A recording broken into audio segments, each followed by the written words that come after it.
L'anime commence avec un personnage montrant sa force dans une atmosphère sanglante, entouré de gens hurlants et de corps partout. Puis, quelqu'un place une couronne sur cette personne puissante, qui déclare « Je suis devenu roi ». Bientôt, une autre figure apparaît et tente de le tuer, mais il défait facilement ce challenger. Après cela, le roi regarde un masque et dit « Je me souviens quand j'étais roi ». Puis perd connaissance et s'imagine se noyant dans l'océan. Il entend une voix lui disant « Dans ta nouvelle vie, cherche la lumière ». Ensuite, le roi se retrouve sous la forme d'un enfant, et sa mère et son père le regardent avec amour et joie. En lui disant que son nom est Arthur, son père lui dit « Je veux que tu m'appelles papa ». Arthur, confus, pense en lui-même, qui sont ces gens? Il réalise qu'il est mort et qu'il a été transféré dans un nouveau monde. Arthur pense, je suis né un enfant sans pouvoir. Il semble que ces deux-là ne me connaissent pas, mais ils sont complètement convaincus que je suis leur vrai fils. Il se sent frustré par sa situation. Son père joue avec lui et dit à sa mère qu'il l'aime beaucoup. Arthur vit sa vie comme un enfant normal, ce qui ne lui plaît pas, mais sa mère prend bien soin de lui. Il se sent emprisonné par son impuissance puisqu'il n'est qu'un enfant sans force. Il souhaite être en train de rêver et se réveiller, mais il semble que cette situation soit permanente, et des choses plus étranges sont sur le point de se produire. Puis nous voyons le père d'Arthur s'entraîner à la magie, apparaissant très fort. Arthur est émerveillé par la puissance de son père. Lors de son entraînement, son père se blesse accidentellement avec une pierre, et sa femme va vérifier comment il va, utilisant de la magie de guérison de haut niveau. Arthur est très impressionné par cela, pensant que il y a du pouvoir dans ce monde dont je ne sais rien. Le lendemain, le père d'Arthur s'entraîne à nouveau dans la forêt, assez fort pour vaincre de nombreux monstres. Beaucoup de gens arrivent et se tiennent devant lui. Ils semblent être ses amis. Plus tard, le père d'Arthur rentre chez lui, accueilli par sa femme et son fils. Arthur observe attentivement sa situation, regardant tout autour de lui. Quand son père essaie de le prendre dans ses bras avec sa mère, il s'arrête à cause du sang sur ses mains. Ici, Arthur réalise que dans ce monde, les gens sont autorisés à porter des armes, ce qui semble dangereux. Par conséquent, il veut acquérir le pouvoir le plus rapidement possible. La mère d'Arthur rassure son mari, qui dit que tout va bien et qu'il a bien fait son travail. Bien qu'Arthur soit encore frustré par sa situation, il se dit même si je suis un enfant sans pouvoir, ces moments en famille ne sont pas si mal. Il se souvient de certaines choses de sa vieille vie lorsque des intrus se sont glissés dans le palais, et il les a vaincus en un clin d'œil. Il pense qu'il n'est pas habitué à dormir si confortablement, car il était toujours en fuite dans sa vieille vie. Les jours passent vite, et Arthur commence à ramper comme n'importe quel enfant normal. Ses parents l'encouragent et le surveillent attentivement pour qu'il ne se blesse pas. Arthur se dirige alors vers le miroir, se regarde et dit « Après tous ces jours, je ne me suis toujours pas habitué à ma situation actuelle, ou à ce nom que mes parents continuent de m'appeler. » Sa mère le met au lit pour dormir, mais il n'est pas endormi. Après qu'elle soit partie, il saute du lit et dit « Enfin, je peux contrôler mes membres et bouger un peu librement. » Arthur se dirige prudemment vers la bibliothèque, espérant ne pas attirer l'attention de sa mère. Il réussit, atteint la bibliothèque et sort un livre, commençant à lire. Il pense que la connaissance est une arme à double tranchant. Il commence à apprendre ce qu'il désire et découvre qu'il est né sur un continent appelé Dekatan, qui a 3 royaumes. Le premier est le royaume nain de Darv, vivant sous terre. Le deuxième est le royaume elfique de Hydro, qui réside au cœur de la forêt. Et le troisième est Sabin, où vit Arthur. Arthur note que ce royaume ressemble à son ancien, mais ici le trône est hérité, et non usurpé.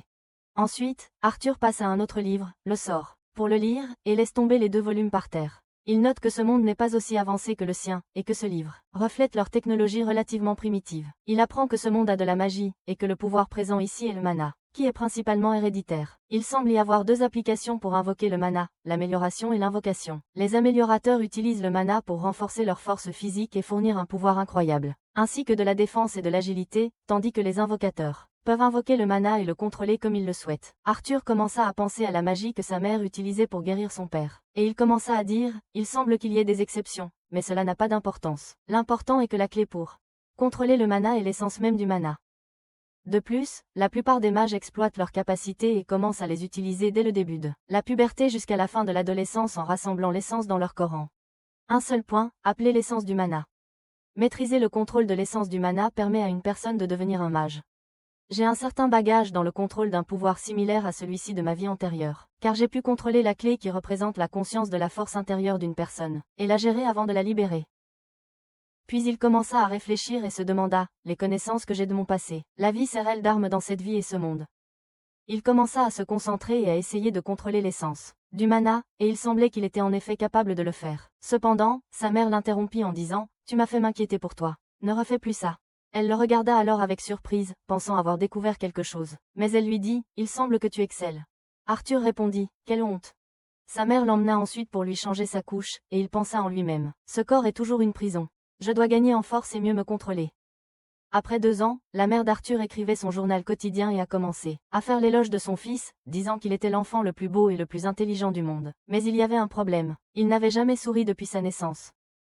Puis, regardant par la fenêtre, elle vit qu'Arthur était assis avec son père, s'entraînant avec un bâton comme une épée. Son père était très impressionné et dit « Il semble que tu sois doué ». Il appela sa femme pour voir ce qu'Arthur faisait, mais elle était très en colère, et dit « Qu'est-ce que tu fais avec mon petit garçon ?» Il a répondu « Je n'ai rien fait.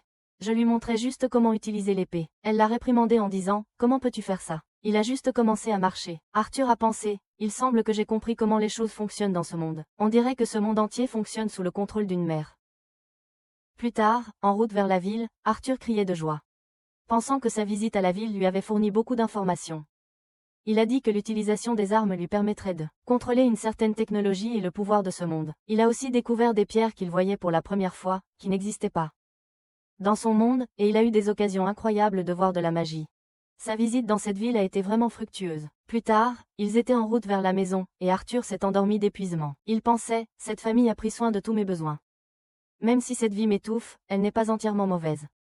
Puis il s'est demandé, la famille ne devrait-elle pas toujours être ainsi? Il a commencé à se souvenir de scènes sombres de sa vie passée, quand ses parents l'ont laissé bébé dans un orphelinat, où il a grandi, ce qui n'était pas une vie facile. C'est pourquoi il a dit, ressentir la chaleur de cette famille est agréable. Pendant qu'Arthur dormait, sa mère a commencé à lui parler, en disant, sais-tu que j'aime les choses que tu fais? Comme t'éclipser pour lire des livres et toujours faire semblant de dormir quand tu ne l'es pas. Il semble que tu as hérité de ces traits de ton père. Le jour viendra où tu décideras de t'échapper pour voir le monde extérieur. Le lendemain, Arthur regarda son père utiliser la magie et pensa, j'ai beaucoup de chance d'avoir un exemple vivant dont je peux apprendre ce que je veux. Le père d'Arthur utilisait la magie pour déplacer des pierres quand sa mère est arrivée par derrière, et a dit, il semble que nous avons la chance de voir le pouvoir de ton père.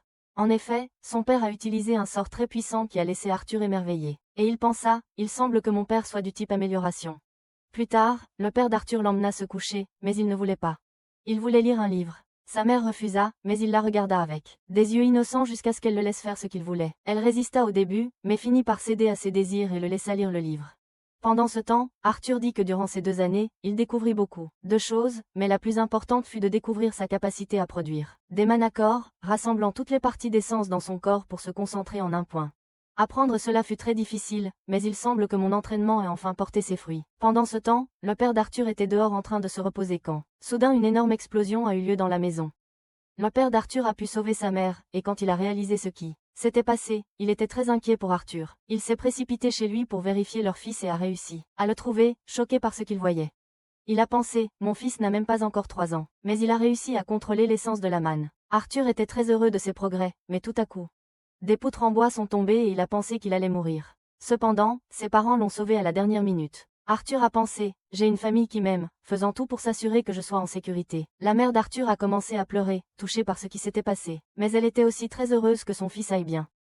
Dans cette situation, Arthur a commencé à se souvenir de certains événements de sa vieille vie, quand il voyait des parents s'inquiéter et prendre soin de leurs enfants alors qu'il était toujours seul. Des larmes ont également commencé à couler d'Arthur, tout comme ses parents, et il ne savait pas pourquoi cela se produisait, car il avait jamais ressenti ces émotions dans sa vie passée. Il a serré sa mère dans ses bras et a commencé à pleurer pour la première fois de sa vie en disant « J'aimerais que quelqu'un m'explique exactement ce qui se passe ».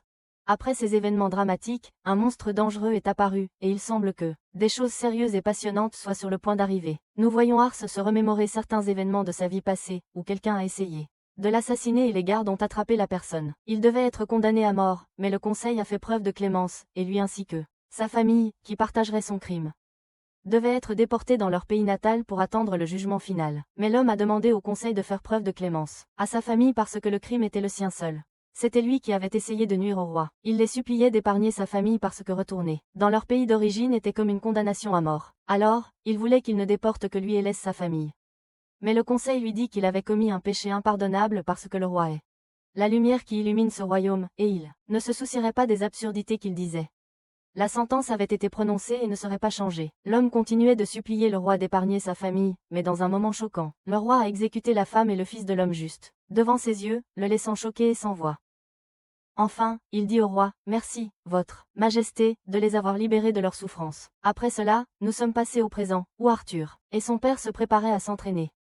Le père d'Arthur lui offrit un gant comme celui qu'il utilise, mais Arthur voulait utiliser l'épée en bois. Alors, son père décida de s'adapter et utilisa un bâton en bois pendant l'entraînement. Arthur ne pouvait pas toucher son père. Puis, son père a amélioré son bâton en utilisant la magie. Mais ce qui était choquant, c'est qu'Arthur a également pu améliorer sa propre épée en bois. Ce qui a laissé son père là, stupéfait. Arthur a réussi à briser le bâton en bois de son père. Après cela, les parents d'Arthur se disputaient parce que le père d'Arthur avait décidé de lui trouver un vrai professeur, mais sa mère a refusé. Le père d'Arthur lui a dit qu'il est très talentueux et je ne pourrais pas lui enseigner quoi que ce soit, donc il a besoin d'un professeur compétent. Elle lui a dit, toi et moi pouvons lui enseigner un peu de magie. Il a répondu, nous ne pouvons rien lui enseigner. Il a réussi à briser ce bâton, et il était renforcé par le mana. Et il n'a que 4 ans. La mère d'Arthur était choquée par ce qu'elle entendait mais a dit, je m'y oppose toujours. Elle a pris son fils dans ses bras parce qu'elle ne voulait pas le laisser aller apprendre dans une ville lointaine. Mais son père lui a dit, c'est pour son propre bien. Sa mère lui a demandé, veux-tu abandonner notre cher fils et ne pas le garder à tes côtés? Il lui a dit, bien sûr que non. Je l'aime beaucoup et je veux rester à ses côtés, mais je veux ce qu'il y a de mieux pour lui. Mais elle s'y opposait toujours, et ils ont argumenté longtemps jusqu'à ce qu'Arthur suggère qu'ils allaient tous dans la ville où ils s'entraîneraient. Alors, ils aimaient vraiment cette idée et commencèrent à rassembler leurs affaires. Pendant ce temps, ils étaient très contents du niveau de leur fils et disaient qu'il était un génie et qu'il atteindrait une très haute position. Arthur les regardait avec amour. Après cela, un groupe arriva, et ses membres se tenaient avec eux. Le père d'Arthur lui demanda de se présenter. Arthur se présenta à l'un d'eux, et Adam lui dit, je t'ai déjà rencontré. Mais tu étais petit, et je suis sûr que tu ne te souviens pas de moi. Mais Arthur pensa en lui-même qu'il se souvenait de lui. Il pensa que c'étaient les membres du parti des Twin Horns auxquels ses parents appartenaient. Le reste des membres du parti accueillit Arthur et se présenta. Enfin, l'un des membres du parti nommé Hélène lui dit qu'ils étaient heureux d'avoir Arthur avec eux. Puis ils commencèrent leur voyage et montèrent dans la voiture. Arthur était émerveillé par ce véhicule dans lequel il voyageait, car il n'avait rien à voir avec les moyens de transport de sa vie précédente. Après cela, ils s'arrêtèrent pour se reposer, et Arthur apprit qu'il se dirigeait vers une ville appelée Zairus. Arthur pensa que cela serait très excitant, mais maintenant, il y avait un problème. Des loups prédateurs étaient apparus. Les membres du groupe se sont levés et ont facilement éliminé les loups. Arthur était émerveillé par ce qu'il voyait. Chaque membre du groupe a utilisé son pouvoir et a éliminé quelques loups. Arthur pensait que ce groupe se déplaçait bien et utilisait aussi bien ses pouvoirs, et qu'il devait bientôt devenir comme eux. Quand la nuit est tombée, ils ont cuisiné les loups. Le père d'Arthur a dit à Arthur qu'il ne devait pas se plaindre de la nourriture car ils étaient en voyage dangereux sans beaucoup de confort. Il semblait que la main du père d'Arthur était blessée. Quand Arthur lui en parla, son père dit qu'il ne l'avait pas remarqué. Puis sa mère est allée le soigner, mais les membres du parti l'ont prié d'attendre pour qu'il puisse protéger le processus des regards. Arthur pensa que sa mère avait une magie spéciale, et son pouvoir était extrêmement rare. Par conséquent, révéler son pouvoir publiquement n'était pas bon car elle pourrait être ciblée. C'est pourquoi elle vivait avec son père à la campagne. Car la campagne offrait un peu d'intimité. Après qu'ils aient fini de soigner son père, Adam est venu et a dit au père d'Arthur qu'il voulait s'entraîner avant de dormir, alors il a décidé d'emprunter Arthur pour s'entraîner avec lui. Après cela, ils se sont préparés à s'entraîner, et tout le monde regardait. Arthur pensa en lui-même, il semble que cet entraînement ne sera pas simple, mais il ne pouvait pas le refuser. Arthur pensa aussi qu'il ne devait pas oublier qu'il n'avait que 4 ans. Puis l'entraînement commença, et Adam améliora son arme. Arthur pensa, il semble qu'il va prendre cela au sérieux. Arthur améliora aussi son arme et ses pieds. Adam était choqué par cela. Après cela, Arthur courut à une vitesse fulgurante, et tout le monde était choqué par ce qu'il voyait, et par la vitesse d'Arthur. Il était sur le point de tomber quand Adam a saisi l'occasion et a commencé à attaquer. La bataille entre eux était intense, et Adam ne retenait pas ses coups et a projeté Arthur loin. Mais un des membres du groupe l'a sauvé. Le reste du groupe a réprimandé Adam parce qu'il ne s'est pas maîtrisé. Adam leur a dit, vous devez m'excuser, vous n'étiez pas ceux qui combattaient ce petit monstre. Après cela, un des membres du groupe est venu vers Arthur à une vitesse fulgurante et s'est tenu à ses côtés. Arthur était choqué, mais elle lui a demandé, comment as-tu fait ça? Arthur la regarda et pensa, je connais ce regard. C'est le regard de quelqu'un qui ne me lâchera pas tant qu'il n'aura pas ce qu'il veut. Après cela, ils ont continué leur voyage et se sont parfois arrêtés pour recueillir plus d'informations. Arthur s'entraînait aussi de temps en temps. Arthur disait qu'il apprenait de nouvelles choses, et ses connaissances de sa vie précédente l'avaient beaucoup aidé cette fois. Il s'entraînait en renforçant ses capacités avec Jasmine pour s'améliorer et lui enseigner aussi. Jasmine tenait beaucoup à lui et veillait sur lui. Mais un événement inattendu s'est produit lorsque Jasmine a découvert son anniversaire, et lui a offert un cadeau en remerciement de ce qu'il lui avait appris. Le cadeau était un poignard. Arthur a dit, on dirait qu'elle m'aime bien. Et tout le monde a été choqué car c'était rare que Jasmine se rapproche ainsi de quelqu'un. Après cela, ils se sont préparés à poursuivre leur voyage. En parlant avec sa mère, elle semblait un peu fatiguée. Quand Arthur a demandé ce qui n'allait pas, elle a dit qu'elle était bien, mais il n'était pas à l'aise avec la situation. Ils continuèrent leur chemin avec le père d'Arthur assis avec sa mère. Soudain, la voiture s'arrêta, et ils furent attaqués par des bandits. Ils essayèrent de se défendre, mais se trouvèrent entourés de toutes parts. La situation était mauvaise. Le chef des bandits dit, ne tuez pas les femmes ou les enfants pour que leur valeur ne diminue pas. Arthur pensa que tous les mondes semblent avoir les mêmes problèmes. Soudain, les bandits attaquèrent de toute leur force. La mère d'Arthur essaya de le rassurer. Les membres du groupe ont commencé à se battre de toute leur force, abattant des bandits un après l'autre. Arthur a dit qu'ils avaient l'avantage en compétence et en force, mais que les bandits avaient l'avantage en nombre. Finalement, les membres du groupe sont devenus épuisés. Les bandits ont frappé le père d'Arthur et l'ont fait tomber, le blessant. Sa femme et Arthur sont sortis pour l'aider, mais il a refusé, disant que sa blessure n'était pas grave, mais que la situation serait plus dangereuse s'il découvrait son pouvoir. Puis le père d'Arthur a demandé à Arthur de prendre sa mère et de fuir, mais Arthur a refusé, disant qu'il pouvait se battre parce qu'il était fort. Son père lui dit, utilise ta force pour protéger ta mère car elle va bientôt avoir un autre enfant. Puis Arthur se souvint de ce qu'il avait vu auparavant et comprit la situation. Il accepta, prit sa mère et commença à fuir. Le chef des bandits essaya de l'arrêter, mais le père d'Arthur l'attaqua et le fit tomber. Les autres bandits tentèrent d'empêcher Arthur de s'échapper, mais le reste du groupe les vainquit et dégagera le passage. Arthur continua de fuir et pensa en lui-même, après tout ce que j'ai traversé. Dans ma vie précédente, il est temps pour moi de fuir pour protéger quelque chose. Il semble que c'est ma punition pour ce que j'ai fait. Arthur pensait qu'il avait réussi à s'échapper et que tout allait bien maintenant. Mais il y avait un sorcier qui les observait et qui a commencé à utiliser son pouvoir contre eux. Arthur a éloigné sa mère pour la protéger d'un coup, mais malheureusement, il a été frappé par l'attaque et était sur le point de tomber du sommet de la montagne. Il a dit qu'il ne tomberait pas seul et a utilisé la dague attachée, avec une corde pour frapper le sorcier, le faisant tomber aussi. Les membres du groupe ont essayé de sauver Arthur mais n'ont pas pu. Arthur s'est dit qu'il n'avait rien gagné dans cette vie, mais comprenait maintenant ce que la personne qui était protéger sa famille dans sa vie passée était. Maintenant, je comprends ses larmes quand il a appris qu'il ne reverrait plus sa famille. Et je comprends le sacrifice de soi pour sauver les autres, a-t-il dit. Il a ajouté, j'aimerais pouvoir devenir un grand frère, mais il semble que cela n'arrivera pas. Après cela, nous voyons qu'Arthur est tombé au milieu de la forêt mais n'est pas mort. Soudain, une énorme créature s'est approchée de lui. C'était le monstre de l'épisode précédent, et Arthur était terrifié de le voir. Arthur a commencé à se demander ce que c'était et ce qu'il faisait là. Puis il a sauté dans une tentative d'attaquer le monstre, qui a repoussé Arthur. Le monstre a alors dit à Arthur qu'il avait beaucoup à apprendre, et Arthur était encore plus choqué lorsque le monstre a dit que c'était son allié. Arthur demanda, qu'entends-tu par allié? Le monstre quitta Arthur et alla lui chercher quelque chose à manger. Cependant, Arthur se mit à crier et à pleurer de douleur, ce qui fit que le monstre lui dit qu'il devait se reposer et qu'il avait eu beaucoup de chances de survivre. Arthur essayait de comprendre ce qui se passait, mais le monstre lui dit que il ne lui donnerait aucune réponse avant qu'il n'ait mangé. Arthur commença à manger, et il avait un gros appétit. Après cela, il demanda si sa famille allait bien, et le monstre lui dit qu'il avait la capacité de le lui montrer. Cela a ouvert un portail qui lui a permis de voir que ses parents avaient vaincu les bandits et poursuivi leur voyage en toute sécurité, ce qui a fait pleurer Arthur, de joie parce qu'il était rassuré à leur sujet. Il a remercié le monstre, qui s'est présenté comme Sylvia. Plus tard, nous voyons un enfant et une femme assis et en train de parler. La femme demande, quelque chose de mauvais va-t-il arriver? L'enfant répond, oui, cela arrivera si rien ne change. L'enfant continue en demandant, que devrais-je faire, selon toi? La femme répond, je suis sûre que tu connais bien la réponse. L'enfant dit, je ne peux plus cacher de secret. Puis nous sommes retournés à Arthur, qui est resté avec Sylvia pendant quelques jours jusqu'à ce que ses blessures guérissent et qu'il aille mieux. Il voulait retourner auprès de sa famille, mais il semblait que cela n'arriverait pas de sitôt, car, selon Sylvia, ils étaient à la lisière de la forêt de Shire, un endroit rempli de bandits et d'animaux dangereux. Cependant, Sylvia avait un moyen de transport, mais elle a dit qu'ouvrir un passage pour le transport nécessitait beaucoup d'efforts et d'énergie. Ainsi, cela prendrait du temps. Arthur s'entraînait, et Sylvia était heureuse de regarder. Pourtant, Arthur se disait que Sylvia n'avait jamais parlé d'elle-même.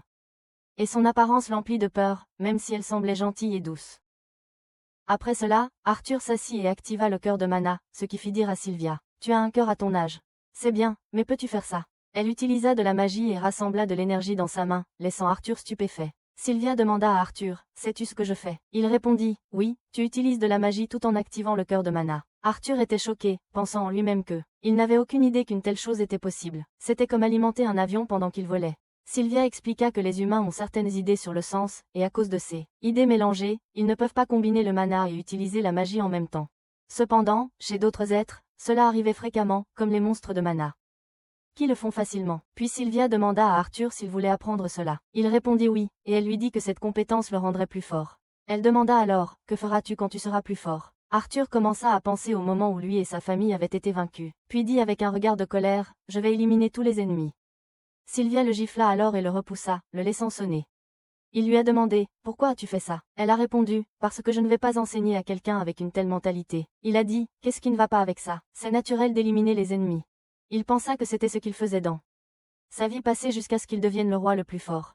Sylvia lui demanda alors, aimerais-tu remplir ton esprit de telles pensées? Elle rapprocha sa main de lui et dit, peut-être que je t'ai frappé fort. As-tu mal? Il répondit, non, ça va. Elle a dit, cette main pourrait te déchirer en lambeaux ou te traiter avec douceur. Que veux-tu? Craignant, il répondit, bien sûr, je veux que tu me traites avec douceur. Elle répliqua, je suis d'accord avec toi. Et je veux que tu saches que la haine et la colère s'expriment par la violence.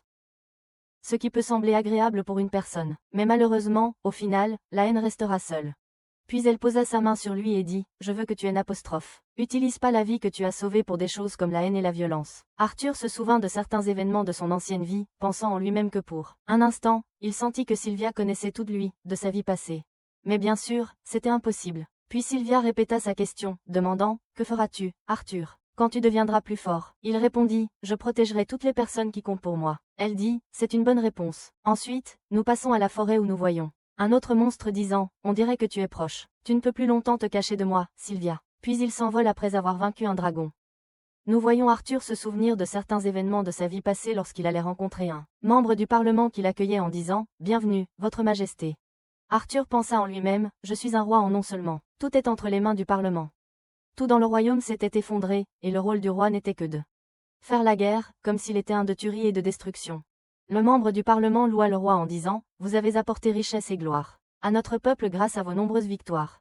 Mais qu'est-ce qui vous amène ici aujourd'hui, grand roi? Arthur se détourna alors et dit, j'en ai fini. Nous voyons l'épée du roi enfoncée dans le sol, et des choses détruites dans sa chambre. Après cela, nous voyons Arthur essayer de rassembler du mana et de l'utiliser en même temps. Puis Sylvia lui a dit, une fois que tu maîtriseras cela, ta capacité magique s'élargira, et ta force augmentera considérablement. Arthur mettait tous ses efforts là-dedans et se souvenait de certaines de ses batailles passées quand une bête géante a essayé de l'attaquer. Il se disait que tout ce qu'il voulait, c'était continuer à gagner. Quand le monstre s'est précipité sur lui, Arthur l'a vaincu en un clin d'œil. Puis nous voyons qu'Arcel a réussi et était très heureux. Mais soudain, Sylvia le repoussa sous des rochers et dit, ne fais pas de bruit.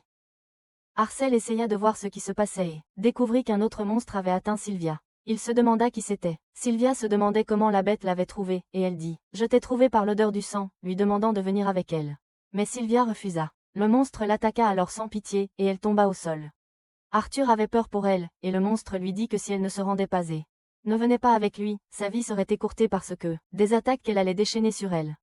Puis Sylvia a dit, n'est-ce pas vrai pour toi aussi? Elle a libéré toute sa force et a révélé sa vraie forme, commençant à attaquer. L'autre monstre l'a averti que l'utilisation d'un tel pouvoir lui coûterait cher. Mais elle a répondu, je me fiche de ma vie.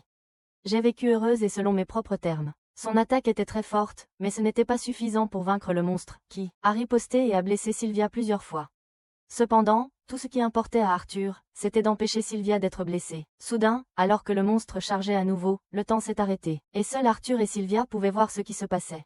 Puis Sylvia appela Arthur et lui demanda de sortir. Quand il s'approcha d'elle, elle demanda, que penses-tu de ma forme maintenant? Il répondit, tu es un dragon. Elle dit, c'est ce que les humains nous appellent. Maintenant, nous devons nous dépêcher. Elle ouvrit un portail vers un autre endroit et s'excusa auprès de Arthur, disant que c'était l'endroit le plus proche où elle pouvait l'envoyer. Ne t'inquiète pas, je t'ai appris assez pour survivre. Puis elle lui demanda à nouveau, à quoi vas-tu utiliser ton pouvoir, Arthur? Il a répondu avec tristesse dans les yeux. Je l'utiliserai pour protéger les gens que j'aime et que j'apprécie, dit-elle alors que le sang coulait d'elle. C'est une promesse, Arthur. Maintenant, j'ai quelques cadeaux pour toi. Elle lui donna alors une plume et un œuf, lui disant d'en prendre soin. Elle s'approcha de lui et dit aussi, c'est un cadeau, alors que des tatouages apparaissaient sur la main d'Arthur. Quand il lui demanda ce que c'était, elle répondit, tu sauras quand le moment viendra, mais maintenant il est temps de dire au revoir, dit-il. Sitôt. Elle a répondu, malheureusement, oui. Puis elle lui a dit qu'elle aurait pu l'envoyer chez lui dès son arrivée, mais qu'elle voulait profiter de la vie avec lui pendant un moment. Arcel pleura, disant, c'est dommage que je ne puisse pas te protéger avec le pouvoir que je n'ai pas, même après tout ce que tu m'as appris, dit Sylvia. Tout cela était destiné et ne peut pas être changé. Arthur était choqué par ses sentiments et ses mots, se souvenant de tout ce qu'il avait traversé avec Sylvia. Puis Arthur a dit à Sylvia, peu importe si tu es un dragon ou un monstre, tu es la famille pour moi, comme ma mère, et je te chérirai toujours, dit Sylvia. Tu as déjà une mère, répondit-il, alors tu es ma grand-mère. Sylvia fut touchée par cela et dit, appelle-moi encore ça. Quand il le fit, des larmes coulèrent de ses yeux, et elle le remercia pour ce qu'il lui avait donné. Puis elle le guida vers le portail. Arthur s'accrocha au cadeau et entra dans le portail, mais il voulait revenir encore et demanda à Sylvia de venir avec lui, mais il était trop tard. Alors nous voyons que Sylvia a arrêté son pouvoir d'arrêter le temps, et l'attaque la frappa directement, la faisant tomber. Le monstre pensait avoir gagné et lui a dit, alors tu veux enfin reposer en paix. Il s'est approché d'elle et a dit, je suis sûr que ce coup n'est pas suffisant pour vaincre un monstre de ta force. À ce moment-là, Sylvia s'est réveillée et a dit, alors tu as remarqué. Elle a lancé une attaque dévastatrice au visage de la bête, et la force de cette attaque a fait exploser la forêt autour d'eux. Ensuite, nous revoyons la femme et la fille, et la femme demande, est-ce suffisant? La fille répond, oui, merci. La femme a alors dit, le reste dépend de toi. La fille a confirmé, oui, je ferai de mon mieux. Après cela, nous revenons à Arthur, qui était en train de parler à Sylvia pendant qu'il était au portail. Elle lui a demandé, te souviens-tu de ce sur quoi nous étions d'accord? Il a répondu, oui, je me souviens. Puis Sylvia a dit, alors tu vas bien. Il a dit, mais je serai triste. Elle a répondu, le monde est plein de tristesse. Mais tu dois transformer cette tristesse en bonheur. Arthur lui a dit, mais je ne veux pas ça. Sylvia a dit, je sais que tu peux faire mieux car tu étais le roi le plus fort. À ce moment-là, Arthur réalisa que Sylvia savait vraiment tout de lui. À la fin, elle dit, ne laisse pas la haine et la colère te contrôler. Laisse la lumière remplir ta nouvelle vie, ô roi. Arthur était choqué et dit, pourrait-il être que Sylvia, tu viens aussi de ma vie passée. Après cela, Arthur se réveilla dans la forêt, les larmes aux yeux, et quand il se leva, il remarqua quelqu'un derrière lui. Arthur s'enfonça dans la forêt et entendit un cri à l'aide. Il se dit, quelqu'un doit être à proximité. Il grimpa à un arbre pour chercher la source de ce cri et trouva des criminels en train d'enlever une fille. L'un des criminels a dit, cette fille est une elfe et on gagnera beaucoup d'argent en la vendant. Il leur a dit de partir immédiatement. Arthur a pensé qu'il comptait la vendre comme esclave. Arthur s'est souvenu de ce qui lui était arrivé dans le passé quand il avait été attaqué par des bandits de grand chemin. Il est revenu à la réalité et s'est senti en colère en voyant les criminels jeter la fille dans leur chariot. Les criminels sont ensuite allés ailleurs et se sont arrêtés pour manger et se reposer. Mais Arthur les suivait en secret. Il se dit qu'il se préparerait en rassemblant. Sa force est que cela ne prendrait pas longtemps. Puis il regarda les chiens et se demanda, pourquoi ces chiens obéissent-ils aux criminels? Il réalisa qu'il devait aussi être sous un sort d'obéissance. Je peux utiliser ça. Il lança quelques petites pierres aux chiens, les faisant aboyer après lui. Puis l'un des criminels s'approcha pour calmer les chiens afin qu'ils n'attirent pas l'attention des monstres de la forêt. Mais quand il s'approcha des chiens, Arthur s'approcha de lui, l'a attaqué et l'a tué, prenant son arme. Puis l'autre criminel est allé vérifier son ami, mais Arthur l'a attaqué par derrière et l'a tué. Quand le troisième criminel s'est approché d'eux, Arthur l'a attaqué et l'a gravement blessé, le faisant tomber au sol, incapable de bouger. Puis Arthur a rencontré le quatrième et dernier criminel. Le quatrième criminel lui a dit, il vaut mieux ne pas tuer cette petite oie d'or qui m'aidera à gagner de l'argent. Il a utilisé sa magie pour attaquer Arthur et lui a dit, avant d'attaquer, essaie de ne pas mourir pour que je puisse te vendre. Il a attaqué, mais Arthur a esquivé le coup. Arthur a riposté au quatrième criminel, mais il a raté. Le quatrième criminel lui a dit, ce n'est pas mal du tout. Mais Arthur n'a pas abandonné et a lancé un couteau au quatrième criminel, mais le criminel a attrapé le couteau. Le criminel a attaqué Arthur et l'a frappé, faisant tomber Arthur au sol. Le criminel s'est approché d'Arthur et lui a dit, laisse-moi voir ta disgrâce. Il l'a attrapé par le pied, mais Arthur n'a pas abandonné et a utilisé son pouvoir pour brûler le pied du criminel, ce qui a fait relâcher Arthur. Le criminel était très en colère et a dit à Arthur, j'en ai assez de tes tentatives, et lui a dit qu'il allait le vendre à des collectionneurs fous. Mais Arthur a de nouveau lancé le couteau sur le criminel, le touchant, et il est mort ensuite. Puis il est allé vers le criminel blessé. Après cela, Arthur est allé vers la fille et l'a détachée pour qu'elle puisse voir clairement. La fille a demandé à Arthur, qu'est-ce qui se passe? Arthur lui a dit, viens avec moi, et lui a assuré que la situation était sûre. Il lui a dit qu'après être sortie de la charrette, elle pouvait rentrer chez elle. La fille a dit à Arthur, tu es blessé. Arthur lui a dit, ce n'est qu'une très légère blessure. Arthur s'est dit, elle a peur parce que c'est la première fois qu'elle voit une blessure comme ça, et aussi, c'est la première fois que je rencontre une fille de mon âge. Il a couvert les corps des criminels et lui a dit, que les enfants ne devraient pas voir ces scènes. La fille lui a dit, tu es un enfant toi aussi. Il lui a répondu, c'est vrai. Puis la fille a demandé à Arthur ce qui était arrivé aux criminels qu'il avait kidnappés. Il lui a dit qu'ils avaient eu un accident douloureux, et que maintenant elle était en sécurité. Ensuite, Arthur a pris les affaires des méchants et a dit à la fille qu'il partait. Mais la fille a attrapé sa main et lui a dit qu'elle avait peur. Arthur lui a dit, n'aie pas peur, tu es maintenant complètement en sécurité, et personne ne te poursuit. Elle lui a dit, je veux rentrer chez moi, et tu ne devrais pas laisser une fille comme moi dans un endroit comme ça. Arthur a demandé à la fille, où est chez toi? Elle lui a dit, je ne sais pas, mais je viens de cette route. Il lui a dit, alors comment t'es-tu perdu? La fille lui a dit, quand je chassais des insectes, je me suis perdue. Puis la fille a dit à Arthur, nous devons libérer ces chiens avant qu'ils ne soient tués. Arthur lui a dit, mais ils pourraient aussi nous attaquer si nous faisons ça. La fille lui a dit, peu importe, et lui a dit que les criminels étaient les exploitants beaucoup, et que les habitants de la forêt valorisent la vie de toutes les créatures. Elle a retiré le collier magique des coups des chiens, et ensuite les chiens sont partis. Après cela, ils sont partis ensemble, puis ils se sont reposés. Arthur a demandé à la fille son nom. La fille lui a dit qu'elle s'appelait Thésia. Et la fille lui a aussi demandé son nom. Il lui a dit qu'il s'appelait Arthur. Après cela, Arthur a offert de la nourriture à Thésia, et lui a dit qu'elle devait manger, même si elle n'avait pas faim, parce qu'ils allaient marcher sur une longue distance. Arthur se souvenait de ce que le fantôme lui avait dit quand elle lui donna à manger et lui dit de manger pour pouvoir se battre. Puis Tésia dit à Arthur qu'il avait une odeur étrange. Arthur lui répondit que ce n'était que de la viande séchée avec du sel, et que ce serait mieux s'il avait aussi des herbes. Il se dit à lui-même, j'ai toujours pensé que la nourriture n'était qu'un moyen de nutrition. Il pensa aussi à sa famille. Tésia dit à Arthur qu'elle voulait des bonbons, et demanda à Arthur ce qu'il faisait dans cette forêt. Arthur lui dit qu'il avait été séparé de sa famille. Tésia lui dit, toi aussi tu es perdu.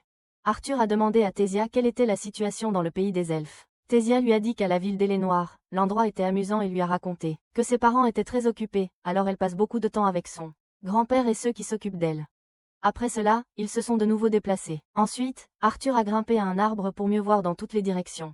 Puis, quelques lucioles se sont rassemblées autour de Tésia. Arthur a demandé à Tésia ce que c'était que ces insectes. Elle lui a dit qu'ils n'étaient pas merveilleux, et lui a dit qu'ils en avaient beaucoup à Elénoir, et qu'il les utilisait pour enseigner le chemin. Tout le temps il lui a demandé s'il en voulait un. Arthur lui a dit non, mais Tésia en a mis un dans son oreille, et lui a dit que c'était comme un bijou d'oreille. Arthur s'est dit, c'est comme ça que les enfants jouent aussi. Après cela, ils ont continué à marcher, et Tésia a dit à Arthur qu'elle allait s'entraîner chez son professeur après avoir éveillé son mana, et qu'elle avait vraiment hâte. Arthur lui a demandé, ton professeur t'a assigné. Il lui a aussi demandé, il n'y a pas d'éducation organisée. Tésia lui a dit, que signifie éducation organisée? Arthur lui a dit, rien, je parle tout seul. Alors qu'ils marchaient, un chien leur est apparu. Arthur l'a regardé, et le chien l'a regardé aussi, mais il ne l'a pas attaqué. Après cela, ils se sont arrêtés et ont monté une tente. Et Arthur a demandé à Tésia d'entrer dans la tente. Tésia a demandé à Arthur, et toi? Il lui a dit qu'il surveillerait l'endroit. Après cela, Tésia a demandé à Arthur, tu ne veux pas faire une sieste? Arthur a demandé à Tésia, tu es encore éveillé? Elle lui a dit que son grand-père lui avait dit qu'elle n'était pas censée dormir à côté d'eux. Un homme étrange, mais elle garderait cela secret. Arthur lui a dit qu'il n'était pas fatigué et qu'il ne voulait pas dormir, et lui a demandé d'aller dormir. Tésia est entrée dans la tente et est ressortie, et lui a dit qu'elle avait réalisé quelque chose, et lui a dit que s'il restait dehors, les monstres le remarqueraient et verraient qu'il était un enfant. Arthur a demandé à Tésia, as-tu peur des fantômes? Elle lui a dit qu'elle voulait juste s'assurer, et donc, elle pensait qu'il devrait regarder depuis l'intérieur de la tente. Après cela, Arthur est entré dans la tente et a dit, pour elle, penses-tu que c'est pour notre sécurité? Elle lui a dit que sa peur n'était pas la raison et lui a demandé de rester comme il était et de ne pas quitter la tente sans le lui dire et de l'accompagner sans aller se soulager aussi. Il lui a dit, d'accord, mais va dormir maintenant. Tésia a demandé à Arthur, viens-tu du royaume des humains? Et lui a dit que les hommes là-bas sont pervers et prennent plusieurs épouses. Arthur a demandé à Tésia, qui t'a dit ça? Et lui a dit qu'il y avait aussi des pervers parmi les elfes, et lui a demandé si elle savait ce que signifiait la perversion en premier lieu. Elle lui a dit non et s'est endormie. Il lui a dit que certains nobles prennent plusieurs épouses. Elle lui a répondu en dormant, d'accord, pas de problème. Après qu'elle se soit endormie, il s'est dit, cela signifie-t-il avoir une petite sœur? Après cela, la lumière du jour est arrivée et ils ont continué leur voyage et ont continué à chercher le bon chemin. Mais pendant qu'ils marchaient, quelque chose d'inattendu s'est produit. Arthur ressentit une douleur aiguë de mana en lui. Lycia a demandé à Arthur, ça va? Il lui a dit qu'il allait bien. Lycia a dit qu'elle chercherait des herbes pour soulager sa douleur. Quand elle est partie, Arthur lui a dit que c'était dangereux. Reviens ici. Mais la douleur ne s'est pas améliorée, et le temps entre les crises de douleur s'est raccourci. Il ne pensait pas pouvoir en parler à Lycia, pour ne pas l'inquiéter.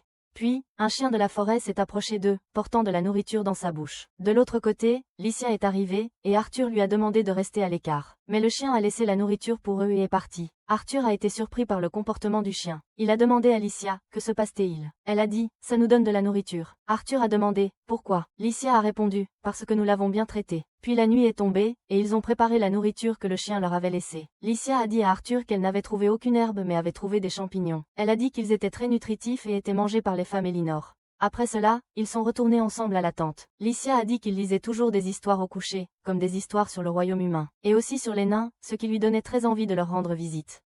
Mais il semble qu'il y ait des méchants dans les deux pays, donc les gens d'Elinor ne font pas confiance aux habitants du pays.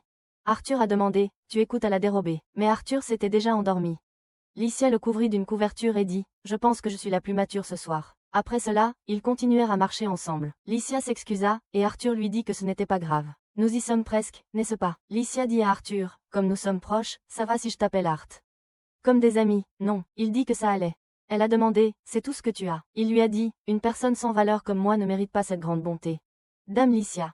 Elle lui a dit, qu'est-ce que c'est? Ça ressemble à une blague de vieux. Puis un vieil homme a dit, c'est drôle que ça vienne de la petite fille qui pleure et refuse d'aller aux toilettes sans moi. Elle lui a dit, tais-toi, je pensais te traiter en ami. Arthur a dit, on dirait qu'elle va mieux. Après qu'elle soit partie devant, Licia a dit à Arthur, « Je crois que j'ai vu quelque chose. » Arthur, sans intérêt, a dit, « Je sais ce que tu as vu, sûrement de la mousse, des feuilles, et beaucoup d'arbres. » Puis ils ont été surpris par ce qu'ils ont vu. Arthur a demandé, « Qu'est-ce que c'est ?» Licia s'est approchée de l'arbre lumineux et a demandé à Arthur de la suivre. Ensuite, ils se sont dirigés vers la porte du portail. Soudain, un groupe de gardes est apparu et a attrapé Arthur seul. Aucun des gardes ne s'est approché de Licia, ce qui a surpris Arthur. Arthur croyait que c'était Licia qui l'avait conduit à cet endroit et l'a piégé ici jusqu'à ce qu'il arrive. Il se souvenait de ce qu'il lui avait dit dans les bois quand elle lui avait demandé de devenir ami, mais cela a changé lorsque le capitaine des gardes a ordonné de tuer Arthur. Licia se tenait devant lui, le protégeant des gardes, leur disant qu'il était un bon humain qui l'avait sauvé. Cependant, le capitaine ne voulait pas écouter et insistait sur le fait qu'il la trompait, puis ordonna aux gardes de l'attraper. Soudain, une lumière verte brillante apparut devant eux, et quelqu'un s'approcha, demandant aux gardes de s'arrêter et de libérer Arthur. Le capitaine accepta, et Licia se précipita vers Arthur pour s'assurer qu'il allait bien, leur disant qu'Arthur n'était pas un mauvais humain. Le chef remarqua qu'habituellement, une princesse accompagnait un humain sauvage. Pouvez-vous leur en vouloir? Il se présenta comme Firion, le souverain du royaume d'Alanmor. Exprimant sa gratitude envers Arthur pour avoir sauvé sa petite fille, Licia, la princesse. Ce qui étonna Arthur. Il demanda à Licia si elle était vraiment une princesse. Firion demanda à Licia pourquoi elle n'avait pas dit à Arthur qu'elle était une princesse. Elle répondit qu'elle ne l'avait pas fait. Arthur, confus, lui demanda comment cela se pouvait. Puis les parents de Licia arrivèrent et l'appelèrent. Elle se précipita pour embrasser sa mère, et son père s'interrogea sur ce qu'un humain faisait parmi eux, ordonnant aux gardes de l'arrêter. Firion expliqua alors au père de Licia qu'il était celui qui avait empêché les gardes d'arrêter Arthur et que, qu'il soit sauvage ou non, il avait sauvé Licia et l'avait ramenée saine et sauve, ce qui ne méritait pas une exécution immédiate. Licia confirma qu'Arthur l'avait effectivement sauvé, et qu'il ne méritait pas de mauvais traitement. Le père de Licia faillit s'opposer, mais elle insista sur le fait que ce qu'elle leur disait était vrai et qu'il devait bien traiter Arthur. Puis Licia s'approcha d'Arthur et lui demanda de venir avec elle voir toutes ses activités préférées. Il accepta mais était hésitant. Licia demanda à ses parents s'il y avait une objection, et son père répondit qu'il n'y en avait pas, ce qui la rendit heureuse. Firion dit à Arthur qu'il parlerait plus tard mais se demandait quel pouvoir il ressentait chez ce garçon. Licia prit la main d'Arthur et dit « Allons-y ». Ils entrèrent ensemble dans la ville, attirant l'attention de milliers de personnes parce qu'il était humain. Arthur pensa en lui-même qu'il comprenait enfin la raison de l'inimitié entre les elfes et les humains à travers les âges. Il mentionna aussi qu'il ne comprenait pas le regard de Licia lorsqu'elle l'avait trouvé et demandait de l'aide. Il ressentit à nouveau de la douleur, posant ses mains sur sa poitrine et disant qu'il ne connaissait pas non plus la source de cette douleur, mais que la chose la plus importante maintenant était de ne pas baisser sa garde comme il l'avait fait auparavant. Puis ils entrèrent dans son palais, et elle informa les serviteurs qu'elle voulait honorer l'hospitalité d'Arthur puisqu'il l'avait sauvé, expliquant qu'il n'était pas un mauvais humain. Elle demanda à Arthur par où commencer, s'il voulait des repas légers ou copieux. Des repas d'abord, ou peut-être un long bain, ou peut-être qu'il pourrait s'amuser d'abord. Son père les a rejoints alors qu'elle parlait, mais Arthur a interrompu et a dit avant quoi que ce soit d'autre, qu'il devait expliquer pourquoi il était là. Ils se sont rassemblés dans la salle de réception, et le père de Licia a demandé à Arthur de leur dire ce qu'il voulait. Arthur a demandé s'il était acceptable que la princesse Licia soit présente. Elle a confirmé et a ensuite demandé à Arthur pourquoi il était le seul à se tenir debout. Elle l'a encouragé à s'asseoir, mais les gardes l'ont fait s'asseoir avec eux à la même table. Licia a dit que s'il allait parler, ils auraient besoin de quelques collations et de thé. N'était-ce pas une excellente idée? Puis de la nourriture et du thé furent apportés à la table, et le père de Licia se présenta, comme le roi actuel du royaume d'Alénoir, nommé Dwayne, et présenta sa femme, Myrial. Firion l'informa qu'il était également l'ancien roi du royaume. Arthur se présenta aussi, en disant qu'il venait du royaume de Sabin, expliquant que sa position ne lui permettait pas de rencontrer un roi. Il était maintenant en présence du souverain des elfes, ce qui était un grand honneur pour lui. Dwayne dit à Arthur qu'il était suffisamment instruit pour une personne de statut inférieur. Arthur répondit qu'il s'était présenté de manière exagérée, mais que s'il le traitait comme un enfant, leur discussion ne porterait aucun fruit. Puis Dwayne demanda à Arthur ce qui s'était passé. Arthur pensa en lui-même qu'il leur avait tout dit et qu'il ne leur avait pas menti. Mais il n'avait pas raconté toute la vérité quand il mentionna sa rencontre avec Licia. L'ambiance dans la pièce changea complètement, ce qui mit Dwayne en colère, qui dit que ces marchands d'esclaves étaient des humains et qu'ils étaient la cause de sa disparition. Arthur répondit à Dwayne que les marchands d'esclaves étaient unis par leur profession, pas par leur race. Firion demanda alors ce qu'Arthur avait fait, petit garçon, pour la sauver quand il vit les marchands d'esclaves l'enlever. Avait-il supplié ou négocié avec eux? Arthur lui a dit non à tous les deux, mais il n'était qu'un enfant, un enfant enchanté. Dwayne, incrédule, demanda s'il voulait dire que la magie d'un enfant comme lui avait vaincu les marchands d'esclaves et sauvé Licia. Elle confirma qu'Arthur était en effet celui qui l'avait sauvé des marchands d'esclaves. Le capitaine des gardes se moqua, remettant en question ce qu'un enfant comme lui pouvait bien faire. Il accusa Arthur de tromper Licia pendant qu'elle était perdue, tout cela pour s'introduire dans leur royaume. Firion dit au capitaine de se taire et de baisser son épée. Lycia insista sur le fait qu'Arthur disait la vérité, et qu'elle avait été enlevée par des malfaiteurs. Elle se souvenait de ce qui lui était arrivé dans le passé, pendant que sa mère la serrait dans ses bras pour la réconforter. Dwayne dit à Arthur qu'il le croyait. Arthur le remercia en disant « Merci, votre Majesté », puis lui dit qu'il voulait lui demander une faveur. Il leur rappela qu'il avait mentionné avoir été attaqué par des brigands, ce qu'il avait amené dans leur pays, et son seul souhait était de retourner auprès de sa famille à Sabin. Dwayne demanda s'il voulait dire qu'il souhaitait leur aide pour retourner à sa famille et à son pays après avoir sauvé sa fille, Lycia. Il se demanda si, après avoir été témoin de la haine qu'il nourrissait contre les humains, de ses propres yeux, il s'attendait à ce qu'il lui montre de la gratitude. Arthur répondit que c'était justement pour cette raison que, si les elfes affirmaient que les humains étaient sauvages et vils, il ne pouvait s'empêcher de croire qu'ils n'agissaient pas de façon méprisable, ce qui surprit Dwayne. Firion fit remarquer qu'il avait pris un coup de Dwayne. Dwayne répondit que malgré tout, la haine entre elfes et humains ne pouvait pas s'effacer facilement. Lycia lança un regard furieux à son père, ce qui la poussa à dire que le problème le plus important était que le transfert immédiat vers Sabin ne pouvait pas avoir lieu sans le Conseil des trois races qui se tient tous les 7 ans, ce qui ne se reproduirait pas avant 5 ans à partir de maintenant. Arthur pensa en lui-même que c'était long. Dwayne déclara qu'il ne pouvait pas laisser un humain errer parmi eux trop longtemps. Mais il demanderait à des soldats de l'accompagner chez lui. Arthur remercia Dwayne, disant qu'il pouvait enfin rentrer chez lui, mais il ressentit de nouveau la douleur dans sa poitrine. Dwayne lui conseilla de se reposer jusqu'au départ, et qu'il organiserait la garde pour l'accompagner le lendemain matin.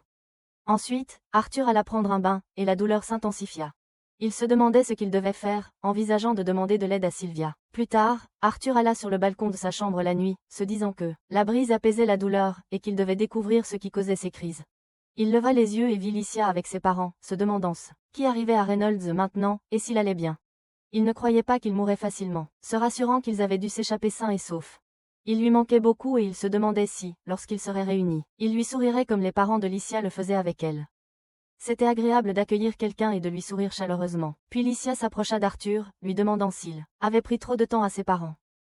Il répondit de ne pas se moquer de lui. Elle s'excusa pour la façon dont tout le monde le traitait bêtement. Arthur la rassura, disant que ça allait. Il montrait juste combien il l'aimait et s'inquiétait pour elle, c'est pourquoi elle devrait agir comme une princesse gâtée et les laisser la choyer. Lycia lui dit qu'il se moquait toujours d'elle, et elle était sûre qu'il ferait pareil quand il rencontrerait ses parents. Arthur demanda des précisions, se demandant si ses parents seraient vraiment heureux de le voir quand il leur reviendrait.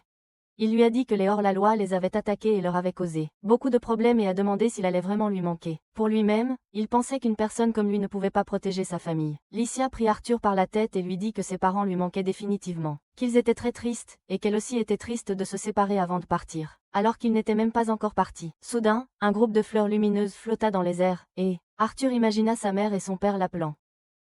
Lycia dit que ces fleurs étaient des fleurs de Luciole, et qu'elle les aimait beaucoup. Arthur pensa en lui-même qu'ils avaient surmonté l'obscurité en lui alors qu'il combattait sa vie passée. Il se demanda comment il pouvait être aussi égoïste. Il dit à Lycia qu'il aimait aussi ses fleurs. Soudain, une des fleurs fut lancée sur Arthur. Et il la rattrapa, attaquant celui qui l'avait lancée. Il découvrit bientôt que c'était Firion, ce qui surprit Arthur. Il demanda pourquoi il avait fait cela. Voulait-il tuer sa petite fille? Firion répondit, « Tu penses que cela pourrait tuer ma petite fille ?» Arthur écarte les mains, pensant que c'était un piège. Firion a noté que sa défense immédiate dans ta réponse laissait penser que tu avais vraiment combattu ces marchands d'esclaves. Arthur a questionné Firion, « As-tu fait tout cela juste pour me tester? Ne fais pas de mal à Arthur. C'est l'un des bons humains, et je sais que tu détestes beaucoup les humains. » Firion a répondu à Lycia, « Penses-tu que je suis venu ici pour blesser Arthur ?» Arthur a demandé à Firion, « Qu'est-ce qui t'amène ici ?» Firion a répondu, « Parce que je n'ai pas remarqué quelqu'un comme ça depuis longtemps. » Et il a montré une épée de ses mains, la lançant à Arthur. Après cela, Lycia s'éloigna d'eux, et Arthur attaqua ensuite Firion avec une épée en bois, le touchant quelquefois, mais Firion esquiva toutes les attaques. Firion lui dit, « Tu n'es pas mauvais », puis Firion attaqua Arthur aussi. Arthur porta des coups rapides, mais Firion les évita tous, et riposta rapidement, brisant l'épée en bois. Un morceau faillit atteindre Lycia, et aurait pu la blesser, mais Arthur la sauva, en lançant le reste de l'épée sur le morceau brisé, le détournant de Lycia.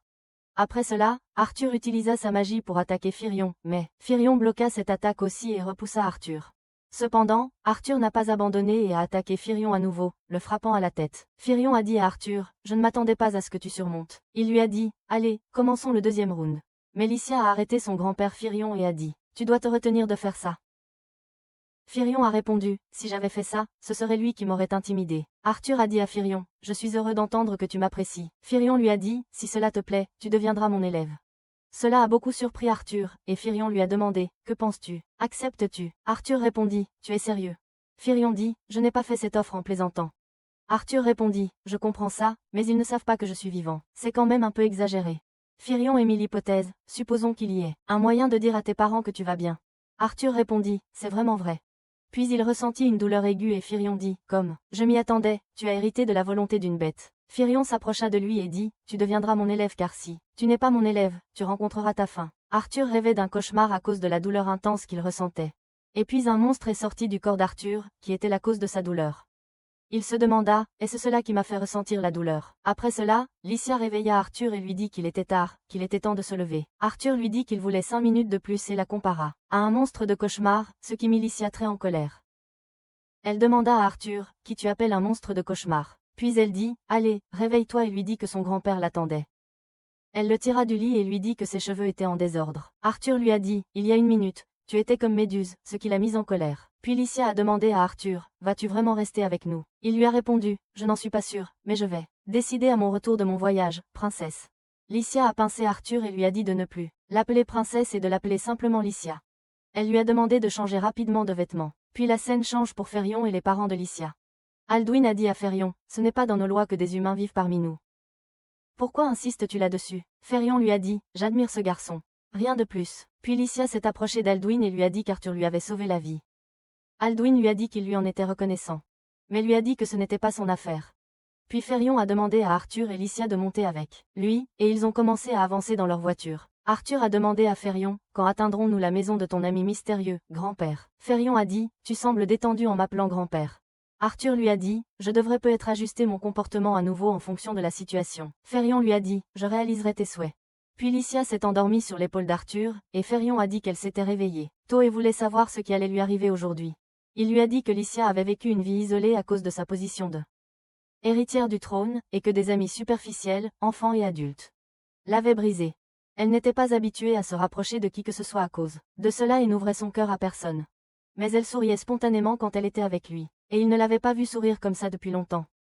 Il le remercia pour cela. Arthur pensa en lui-même que Férion n'hésitait pas à remercier un enfant comme lui-ci. Il jugeait cela nécessaire, et qu'il pouvait faire confiance à cet homme. Après que la voiture se fut arrêtée, Licia se réveilla et demanda s'il était arrivé. Puis ils descendirent de la voiture. Férion donna un coup de pied à la porte et demanda à la vieille femme de l'ouvrir, mais personne ne répondit. Férion s'approcha de la porte pour écouter s'il y avait quelqu'un à l'intérieur, mais la vieille femme ouvrit la porte et dit à Férion, « Je vous entends, vieux monsieur. Pas besoin de crier. » Puis Férion présenta la vieille dame et leur dit que c'était sa vieille amie nommée Rhénia, qu'elle était une sorcière avec des compétences uniques, et qu'elle était prête à l'aider à réaliser son vœu. Arthur accueillit Rhénia. Rhénia leur dit de ne pas rester dehors, d'entrer, et de commencer tout de suite. Après leur entrée, Arthur dit à Rhénia que Férion lui avait dit qu'elle l'aiderait à retrouver ses parents grâce à son sort. Rhénia dit à Férion de traiter ce garçon avec beaucoup de douceur et dit à Arthur, « C'est pourquoi on m'appelle voyante. » Elle lui dit, « Tu es un garçon spécial » et lui dit qu'il y avait quelque chose en lui, mais qu'elle ne pouvait pas le voir clairement. Elle lui a dit qu'elle pouvait voir des parties de son passé et de son futur. « Mais tu n'es pas venu ici pour entendre une prophétie, n'est-ce pas ?» Il a dit, « Bien sûr que non. » Elle lui a dit, « J'ai vu tes parents et je leur dirai que tu vas bien. C'est ce que tu veux, n'est-ce pas ?» Il a dit, « Bien sûr. » Puis elle a demandé à Arthur de regarder attentivement à l'intérieur du pichet, d'imaginer ses parents et de se concentrer autant que possible. Ensuite, elle a jeté un sort et lui a dit de leur parler dès qu'il les verrait. Après cela, Arthur a commencé à voir son père et sa mère, et leur image a commencé à se former dans l'esprit d'Arthur. Nous passons à ses parents pendant le repas. La mère a servi de la nourriture au père. Le père lui a dit, « C'est un ragoût, ça a l'air délicieux. » La mère lui a dit, « Je sais », et lui a dit que c'était son plat préféré et celui d'Arthur. Elle lui a dit qu'aujourd'hui c'était l'anniversaire d'Arthur et se souvenait de ce qui leur était arrivé dans le passé lorsqu'il avait perdu Arthur. Tous deux étaient dans un état misérable et rentraient chez eux en se sentant très tristes. Après leur retour, le père d'Arthur a été accueilli et encouragé pour ses efforts. Puis ils sont rentrés chez eux et le père d'Arthur a dit, « Je ne lui ai pas demandé de te protéger, toi et l'enfant. » Sa femme lui a dit, « Je n'avais pas besoin de lui demander ça. » Puis Arthur a établi un contact avec ses parents grâce au sort de Rhénia et les a appelés, ce qui les a surpris. Il leur a dit qu'il allait bien et qu'il reviendrait bientôt, mais qu'il devait d'abord traiter quelque chose en lui. Il leur a dit de ne pas s'inquiéter pour lui et leur a aussi parlé de sa localisation. « Ne vous blâmez pas pour ce qui s'est passé et je le ferai encore si nécessaire. Même si cela causait ma mort. » Il leur a dit au revoir, ce qui a rendu le père et la mère très heureux. Nous sommes retournés à Arthur, qui pleure beaucoup et se sent triste. Il s'est dit qu'il avait pris la décision de ne plus les inquiéter et a demandé à Férion de l'accepter comme apprenti. Puis nous sommes passés au palais de Lycia. Lycia a dit à son père, je te rappelle toujours qu'Arthur m'a sauvé et si nous le mettons à la porte, les gens diront que les elfes sont ingrats. Alduin lui a répondu, d'accord, mais s'il cause le moindre problème, je le mettrai dehors. Férion a dit à Alduin que sa fille avait raison et lui a dit qu'il superviserait personnellement la formation d'Arthur. Il lui a demandé d'en parler aux gens et a dit, lui, il prendrait la responsabilité si quelque chose arrivait. Puis ils se sont déplacés vers l'emplacement d'Arthur. Alduin s'est excusé auprès d'Arthur et lui a dit que le trône avait fait de lui une personne têtue. Il lui a dit, tu es l'ami de ma fille et le premier apprenti humain de mon père. Laisse-moi t'accueillir officiellement. Myriel a dit à Arthur, nous te présentons nos plus sincères excuses, et lui a demandé de considérer cet endroit comme sa maison. Arthur pensa en lui-même, c'est un changement soudain dans leur comportement envers moi. Et il ajouta aussi que le roi Elnor traite sa fille avec gentillesse et ne peut pas s'opposer à son père non plus. Puis Alduin serra la main d'Arthur, et Lysia s'approcha d'eux et dit à son père, si tu veux vraiment t'excuser auprès d'Arthur, alors laissons-nous jouer dehors parce que elle veut lui faire visiter les environs, ce qui surprit ses parents. Après cela, Arthur et Lysia allèrent au marché. Lysia dit à Arthur, il y a un grand marché ici qui vend de délicieux fruits. Il est très réputé, et il pourrait être en rupture de stock si nous ne nous dépêchons pas. Ils coururent rapidement jusqu'à l'endroit, et Lysia indiqua à Arthur l'endroit et lui dit que c'était celui-là, là-bas. Mais l'un des petits elfes se cogna contre Arthur et le traita de dégoûtant. Il lui a dit, peut-être que le grand-père t'a choisi, mais il n'y a pas de place pour des humains comme toi parmi nous, donc tu ne dois pas répandre des germes humains aux elfes. Les autres enfants ont dit, bien sûr qu'il n'y a pas de place pour lui parmi nous, et lui ont demandé de partir immédiatement, ce qui a mis Arthur en colère. Lysia a dit à Arthur, ne les écoute pas, continuons notre chemin. Le tyran a dit à Lysia, bien que je sois impressionné par ta chevalerie, princesse, si tu te fais des amis humains, ta réputation sera ternie. Puis il s'est présenté à Lysia et lui a dit qu'il s'appelait Fressafsar. Et a demandé s'il pouvait l'accompagner à la place de cet humain. Lysia lui a dit, il n'est pas nécessaire de faire ça. Arthur lui a dit, Fress-Sir. Fress lui a dit, que dis-tu?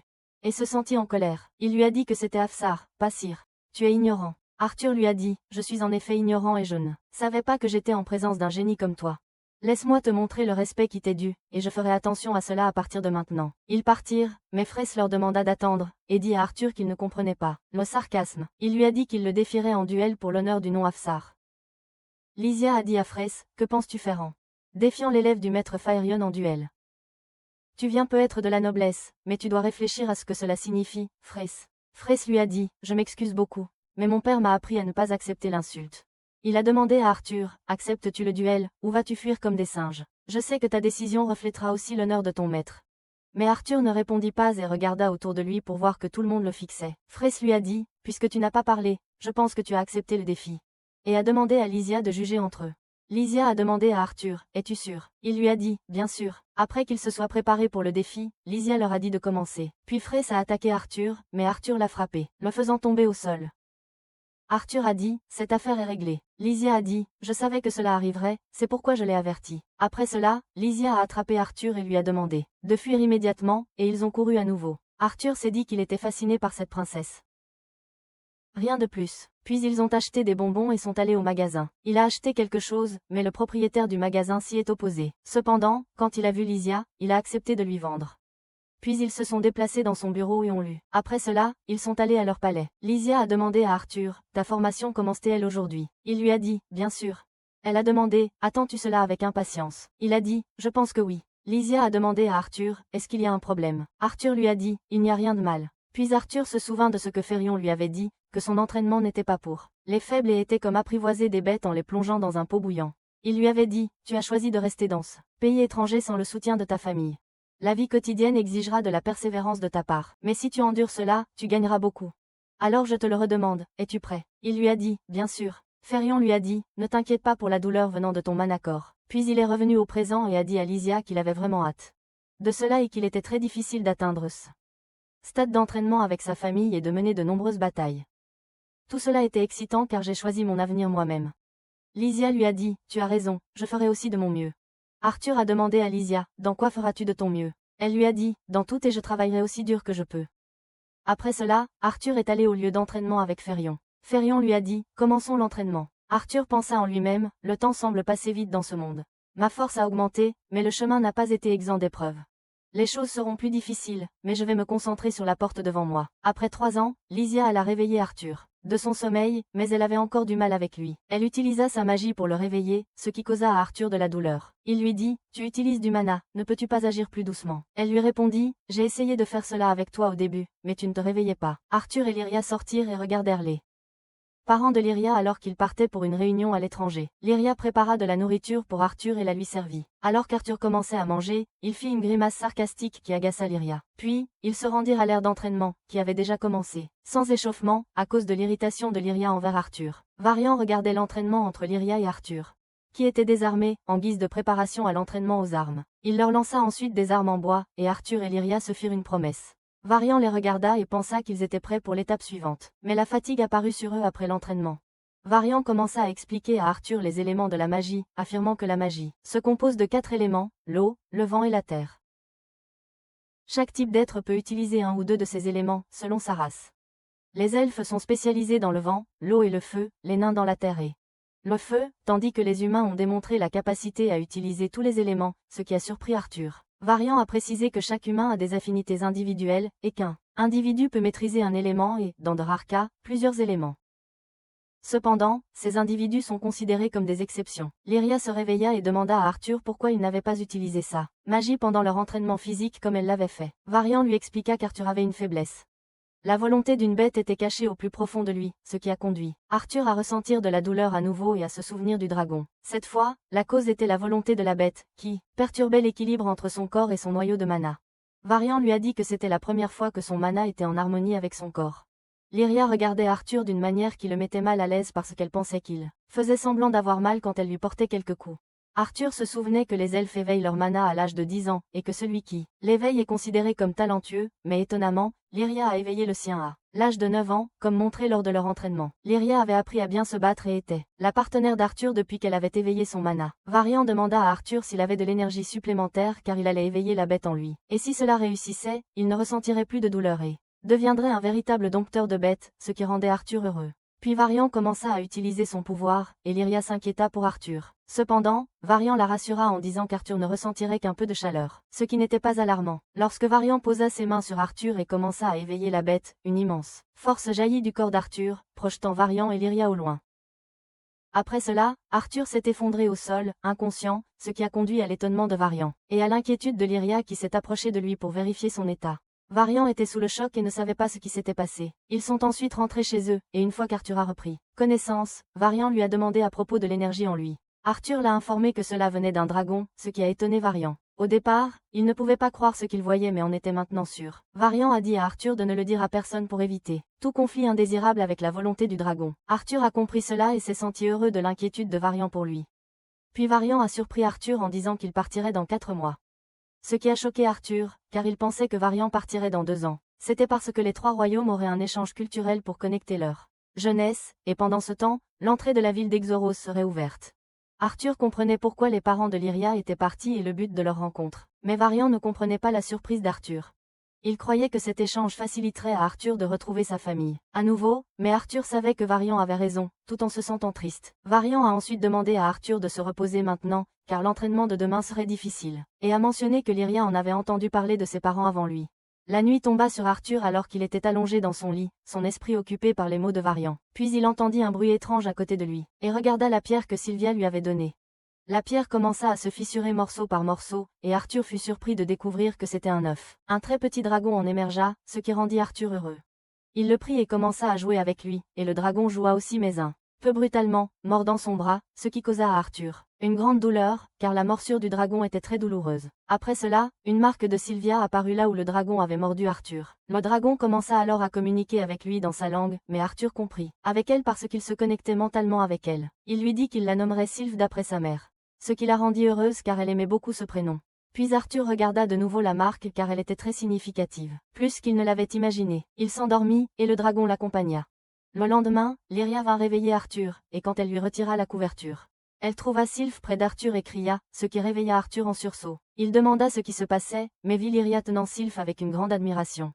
Cependant, Arthur ne s'en soucia pas et se recoucha. Puis ils retournèrent dans la forêt, cette fois avec Sylphe. Alors qu'ils marchaient dans la forêt, Lyria essaya d'inciter Sylphe à venir vers elle au lieu d'Arthur, mais Sylphe refusa. Arthur remarqua que Lyria regardait Sylphe comme un prédateur, et si elle changeait de regard, Sylphe irait immédiatement vers Lyria. Ils s'approchèrent de Varian, et quand il vit Sylph, il fut étonné. Quand il réalisa qu'elle était un dragon à travers Arthur, il se sentit comme s'il était au bord de la mort à cause de ce choc soudain. Sylph atterrit sur le sol, et Lyria essaya de la retenir, mais Sylph montra les dents. Varian pensa que l'œuf avait éclos lorsque Sylph s'harmonisa pleinement avec la volonté de la bête et dit à Arthur que personne ne saurait jamais qu'il avait un dragon. De toute façon, il pourrait dire à tout le monde que Sylph était une bête de mana rare. Puis, Varian suggéra de commencer l'entraînement du jour. Puisqu'Arthur était devenu dompteur de bêtes, il devrait entraîner son noyau de bête et son noyau de mana simultanément. Il lui expliqua que la manière efficace de faire cela était par le combat. Varian rassembla alors son pouvoir, créant une forte tempête de vent et se transforma en une bête massive. Il s'approcha d'Arthur à une vitesse terrifiante, puis disparut et réapparut derrière lui. Quand Arthur le regarda, il disparut à nouveau. Arthur se rendit alors, ce qui fit apparaître Varian derrière lui, mais Arthur ressentit une peur extrême face au regard de Varian, ce qui poussa Varian à revenir à son état normal. Les mouvements de Varian étaient impressionnants, mais Arthur ne pouvait pas du tout sentir la position de Varian. Ce pouvoir venait de Varian, lui permettant de contrôler le vent à travers des léopards d'ombre, et cette ombre annulait le son grâce à sa magie avancée. Bien qu'elle ait ses faiblesses et soit très épuisante. Varian lui montra une épée et la lui présenta, lui disant qu'il était temps de commencer un véritable entraînement. Le temps passa pendant l'entraînement, et Arthur commença à maîtriser la volonté de la bête. C'était la raison de la douleur différente qu'il ressentait dans sa poitrine plusieurs fois, et il commença à s'entraîner avec Varian dans le costume de léopard des ombres. Arthur devint physiquement plus fort qu'auparavant, comme en témoignait son endurance à l'entraînement par rapport à avant. D'autre part, il passait aussi son temps libre comme un enfant à jouer avec Lyria. Puis Arthur et Lyria allèrent au marché. Lyria ne se sentait pas bien, alors Arthur lui demanda de se remonter le moral. Juste à ce moment-là, Fraisse passa près d'eux et heurta Arthur. Arthur dit, « Toi encore, humain. » Fraisse se sentit en colère en réalisant qu'Arthur ne se souvenait pas de lui. Il dit à Arthur qu'il était le noble qu'Arthur avait vaincu auparavant, mais sans fair play, Arthur ignora la procédure de combat appropriée. Il défia Arthur de se battre à nouveau, mais à la fin, Fraisse était allongé sur le sol après la défaite d'Arthur. Lyria rappela à Arthur que c'était Fraisse, et il s'avança pour le saluer, et lui serra même la main. Fraisse devint furieux en entendant ses amis l'appeler Foufou. Arthur demanda à Fraisse s'il assisterait à elle. Échange pour la jeunesse des trois royaumes. Fraisse a répondu qu'il le ferait, car il avait été choisi comme ambassadeur de bonne volonté. Ils se demandaient entre eux si Lyria assisterait aussi à cet échange. Mais Fraisse avait un avis différent, disant que Lyria ne devrait pas y assister pour qu'elle ne se perde pas encore, puisqu'elle était fragile. Lyria se mit en colère en entendant cela, frappant Fraisse d'un coup violent, le faisant tomber au sol, et ses amis s'inquiétaient pour lui. Arthur a alors retenu Lyria, et ils s'échappèrent jusqu'à ce qu'ils rentrent chez eux, car une princesse ne devrait pas frapper ses sujets et devrait considérer sa position. Cependant, Lyria avait une excuse. Elle ramenait Arthur chez lui à ce moment-là. L'échange et ne pourrait pas rejoindre les autres. Maintenant, il était en colère contre elle, tout comme son père l'était avec elle et lui disait qu'elle était comme le vieux, ce qui dégoûtait Arthur. Lyria le quitta et s'en alla. Puis la nuit tomba sur eux, et nous avons fait la transition vers la chambre de Lyria, où elle pleurait jusqu'à ce qu'un groupe de fleurs lumineuses vienne à elle par la fenêtre. Cela l'a surpris de trouver Arthur à sa fenêtre, car il était venu lui demander d'aller dans la forêt comme ils avaient l'habitude de le faire. Il plaça une fleur lumineuse dans une de ses oreilles, la rendant heureuse. Ils allèrent ensuite dans la forêt, et Lyria se sentit effrayée car il faisait nuit. Mais Arthur la rassura, lui disant que s'il rencontrait un groupe de voleurs, il s'enfuirait immédiatement. Il lui montra un groupe de loups qu'Arthur avait libéré des voleurs, ce qui rendit Lyria heureuse. Puis ils s'installèrent seuls ensemble, allumant un feu pour se réchauffer. Lycia se sentait extrêmement somnolente, mais elle afficha un visage courageux devant Arthur et lui dit qu'elle allait bien. Pourtant, elle se força à rester éveillée, ce qui la conduisit à imaginer des fantômes et à ressentir une peur intense. Mais elle niait qu'elle avait encore peur d'eux, même si son corps tremblait de peur. Quand Arthur grelottait de froid, il jetait plus de bois dans le feu pour les garder au chaud. Pendant qu'il parlait, la somnolence a envahi Lycia. Le lendemain, ils se sont rendus au palais. Arthur a préparé ses affaires et est allé dire au revoir à tout le monde. Firion a donné à Arthur une boussole pour qu'il ne se perde plus, expliquant qu'elle portait le sceau de la famille Aralis, et serait utile s'il décidait de revenir. Arthur a remercié Firion, qui l'a ensuite averti de ne pas trop errer la nuit non plus. Cependant, Lycia n'était pas parmi eux, ce qui a intrigué Arthur. Ils ont ouvert le portail d'échange, et quand ils étaient prêts à partir, Lycia s'est précipitée, appelant Arthur, et a fini par tomber à cause de sa vitesse. Arthur s'est inquiété quand elle est tombée et a couru vers elle, tendant les mains. Lycia a exhorté Arthur à bien manger et à ne pas trop traîner la nuit. Arthur l'a embrassée, lui disant qu'elle lui manquerait beaucoup, ce qui a fait pleurer Lycia. Puis le portail s'est ouvert en grand, et Arthur s'est dirigé vers la ville d'Exeros. Après avoir dit au revoir à Varat et à ses amis, il était heureux de revoir son père et sa mère. Il a frappé à leur porte, et une petite fille nommée Elénor a répondu. Leurs parents se précipitèrent, inquiets pour l'enfant puisqu'elle était trop petite pour ouvrir. la porte, mais Arthur leur dit qu'il était revenu, ce qui les étonna de le voir. La famille d'Arthur était très surprise qu'Arthur soit enfin rentré chez lui. Son apparence et son âge avaient changé de manière notable, car environ 5 ans s'étaient écoulés, et il avait grandi. Même ses parents le reconnaissaient à peine. Cependant, un simple regard dans ses yeux, et ils savaient immédiatement que c'était vraiment Arthur. Tous les membres de la famille se précipitèrent pour le serrer dans leurs bras, sauf sa sœur, qui était confuse et se demandait ce qui se passait. Quant à Arthur lui-même, quand il regarda sa sœur, il se souvint qu'avant l'absence de sa mère avait été enceinte, donc il savait que cet enfant était définitivement sa sœur. Il s'est présenté comme son grand frère. Sa famille était extrêmement inquiète pour lui, comme toute famille le serait. Sa mère a demandé des nouvelles de lui, et de la maladie qu'il leur avait racontée plus tôt quand il l'avait contacté.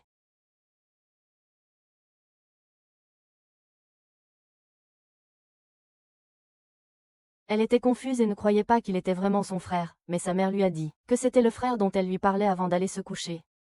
Ce qui l'a rendue un peu heureuse. Après cela, Arthur a tout dit à ses parents. Il avait traversé, mais avait choisi de ne pas leur parler de Sylvia. Il expliqua que lorsqu'il est tombé de la falaise, il a inconsciemment utilisé un sort magique, et la chance l'a aidé à survivre. Il raconta sa rencontre avec Tess et sa guérison dans le royaume d'Eleanor. Il leur informa que la maladie qu'il avait été maintenant guérie, car la cause de cette maladie était l'éveil de son manacor à un jeune âge. Arthur se sentait coupable d'avoir caché certaines choses à ses parents et de leur avoir menti. Mais s'il leur disait tout maintenant, cela les mettrait en danger. Il leur dirait tout quand il serait plus fort et capable de les protéger. Le père demanda à propos de la petite créature qu'il avait amenée avec lui, et Arthur leur raconta qu'il l'a trouvée dans un nid de niveau de manne.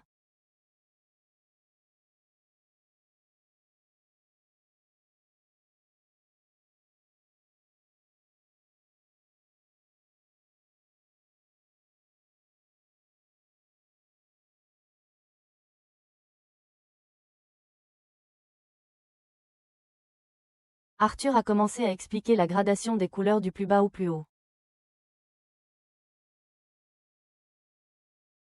Pouvoir, noir, rouge, orange, jaune, argent et blanc, chaque couleur ayant 3 degrés du foncé au clair. Puisque le père est un augmenteur et a atteint l'orange clair, cela signifie qu'il a développé son niveau actuel avec beaucoup d'efforts. Arthur avait atteint le rouge clair, ce qui agaçait le père, car bientôt son fils le rattraperait. Le père a 18, ce qui a fait imiter la fille, et la mère l'a réprimandé parce qu'elle lui avait déjà dit plus d'une fois de ne pas répéter de gros mots. Pour que leur fille ne les répète pas. Le père s'est excusé, et nous avons appris que le père était non seulement curieux de la puissance d'Arthur mais voulait aussi le défier en combat. La sœur d'Arthur était toujours en vie.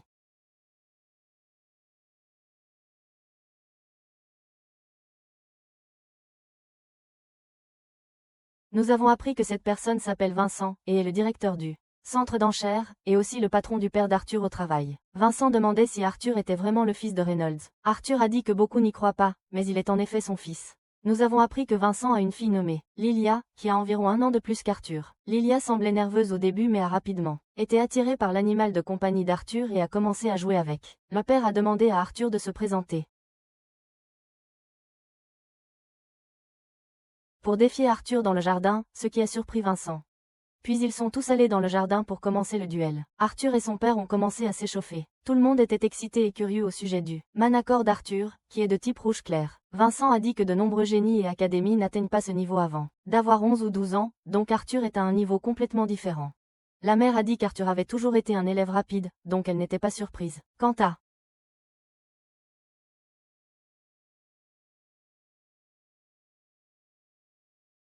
il essayait d'absorber la volonté de Sylvie.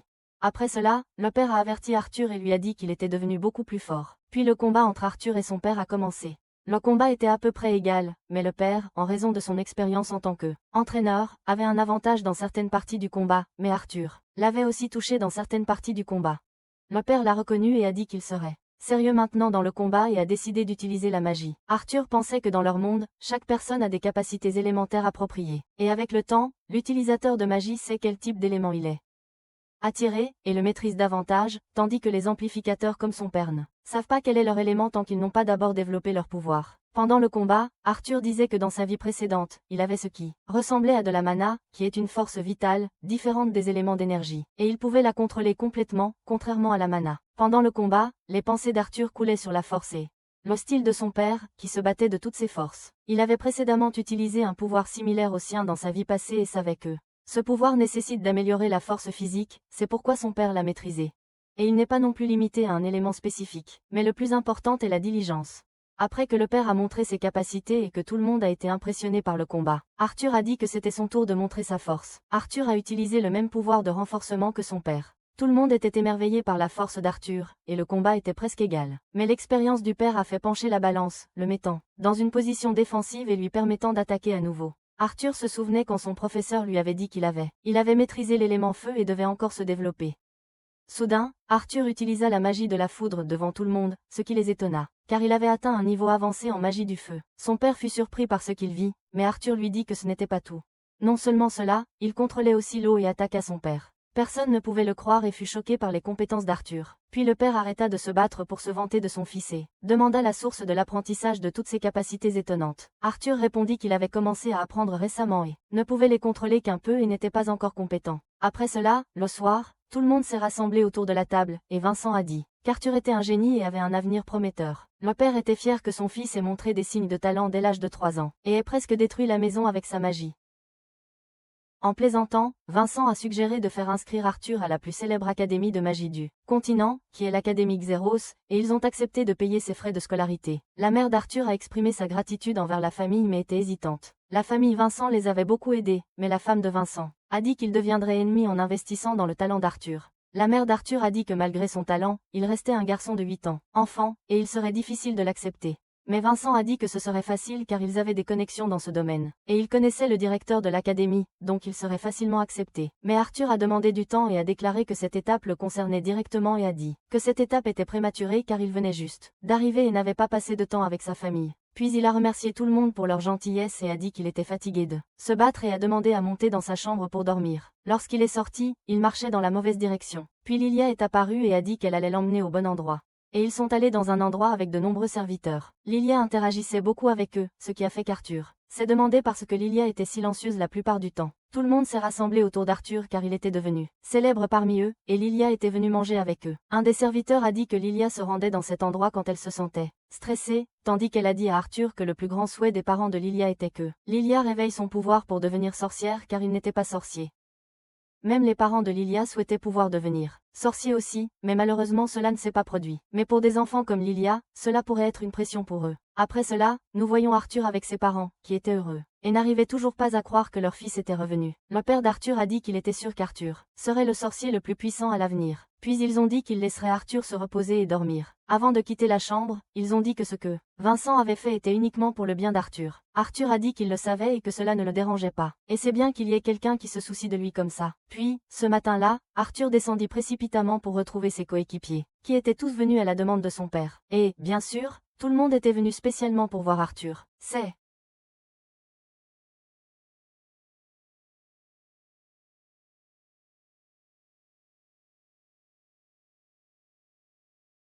habituel et ils commencèrent à examiner le corps d'Arthur, le serrèrent dans leurs bras, et s'excusèrent de ne pas avoir pu le sauver. Ils étaient tous touchés par le retour d'Arthur, et certains versaient des larmes. Et les parents d'Arthur étaient heureux de cet accueil. Après cela, ils s'assirent, et Arthur apprit qu'il venait d'une ville lointaine, appelée Astaton, sur le continent de Diketon. Ils avaient des missions difficiles là-bas, mais le salaire valait l'effort, et ils étaient tous très épuisés, pendant qu'Arthur les écoutait parler de villes qu'il n'avait jamais visitées auparavant. Arthur réalisa qu'il ne savait rien du continent de Diketon, même pas sur le royaume de Sapan, et que s'il voulait en savoir plus sur ces lieux, peut-être qu'explorer ces endroits en tant qu'aventurier ne serait pas une mauvaise idée, mais pour l'instant, il doit accomplir la tâche qui lui tient à cœur. Puis nous voyons Lilia assise seule, et il semble qu'elle pense à quelque chose. Arthur continua à entraîner sa force dans sa chambre, mais il se sentait extrêmement épuisé par l'intensité de l'entraînement pour maîtriser un nouveau pouvoir qu'il avait. Néanmoins, il était déterminé à posséder ce pouvoir pour protéger ceux qu'il aime. Il se disait qu'il était revenu dans ce but. Puis son animal, Sylvia, est venu à lui, et il se souvint de son retour à la maison, heureux d'être de nouveau avec Sylvia. Cependant, Sylvia avait une odeur très désagréable. Il l'emmena à la salle de bain pour la nettoyer, afin qu'elle ne répande pas son odeur dans tout le palais. Mais l'esprit d'Arthur était préoccupé par le couple Altia, et les fruits de la gestion de la maison de vente aux enchères. Il se souvenait avoir été informé par les assistants de Lilia que ses parents voulaient qu'elle mettre en valeur son pouvoir magique, même si ses parents n'avaient aucun pouvoir magique. Il a séché Sylvia, et elle était complètement propre. Puis sa mère, Lilia, sa mère, et sa petite sœur sont venues vers lui. Sa mère lui a dit qu'il devait aussi se préparer. Arthur est ensuite passé chez le coiffeur, et le styliste s'est senti optimiste quand il a vu Arthur et lui a promis qu'il serait très éblouissant une fois terminé. Arthur est ensuite sorti vers sa famille après avoir coiffé ses cheveux, et tout le monde était émerveillé par sa beauté. Sa mère et sa sœur ont exprimé leur admiration, et la mère de Lilia voulait qu'il fasse cela pour visiter la maison de vente aux enchères. La mère d'Arthur a également insisté pour visiter l'enchère car il y avait un grand rassemblement de la famille royale déguisée, et il ne voulait pas qu'il y aille en ayant l'air négligé. La mère de Lilia a proposé qu'il se familiarise avec la ville de Axaros, et Eleanor a demandé à Arthur de l'accompagner, ce qui a conduit Lilia à se sentir jalouse car elle n'était pas partie de son côté avant son retour. Cependant, Arthur a éveillé son intérêt quand il est revenu également, et Eleanor a confirmé cela.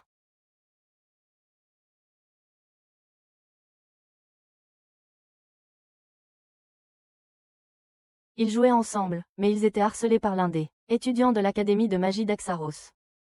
Ils ont continué à marcher, mais Arthur a senti quelque chose d'étrange à l'intérieur d'un magasin. Il est entré et a trouvé de nombreux cœurs de monstres, ce qui l'a étonné. C'étaient des cœurs magiques prélevés sur les monstres de mana, qui augmentaient l'énergie de celui qui les détenait. Arthur s'est interrogé sur le commerce des cœurs de monstres et s'est dit que 1000 personnes ne feraient pas de telles choses.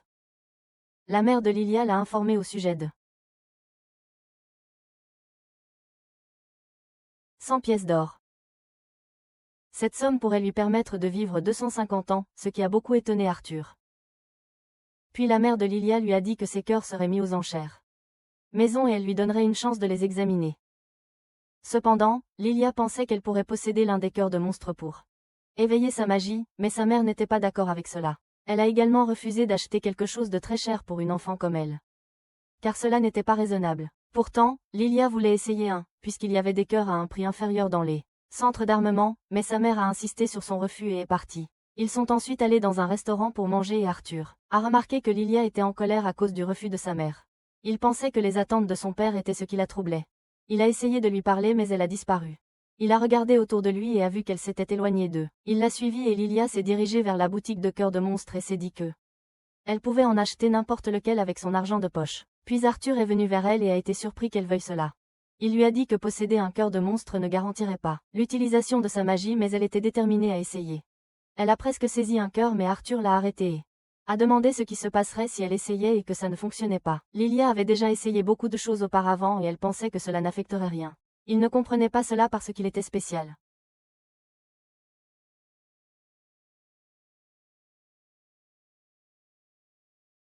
Mais elle s'éloigna de lui, ce qui la fit heurter. Un des étudiants de l'académie de magie Axios. Puis le propriétaire du magasin arriva, mais quand il vit les étudiants magiciens, il recula immédiatement par peur. Un des étudiants montra sa magie, ce qui fit également reculer Arthur. Un étudiant pensa qu'Arthur reculait pour s'enfuir, mais Arthur révéla aussi son pouvoir. Puis la mère de Lilia s'approcha d'eux et demanda à tout le monde de libérer immédiatement leur pouvoir. Un des étudiants de l'académie a demandé qui était cette dame.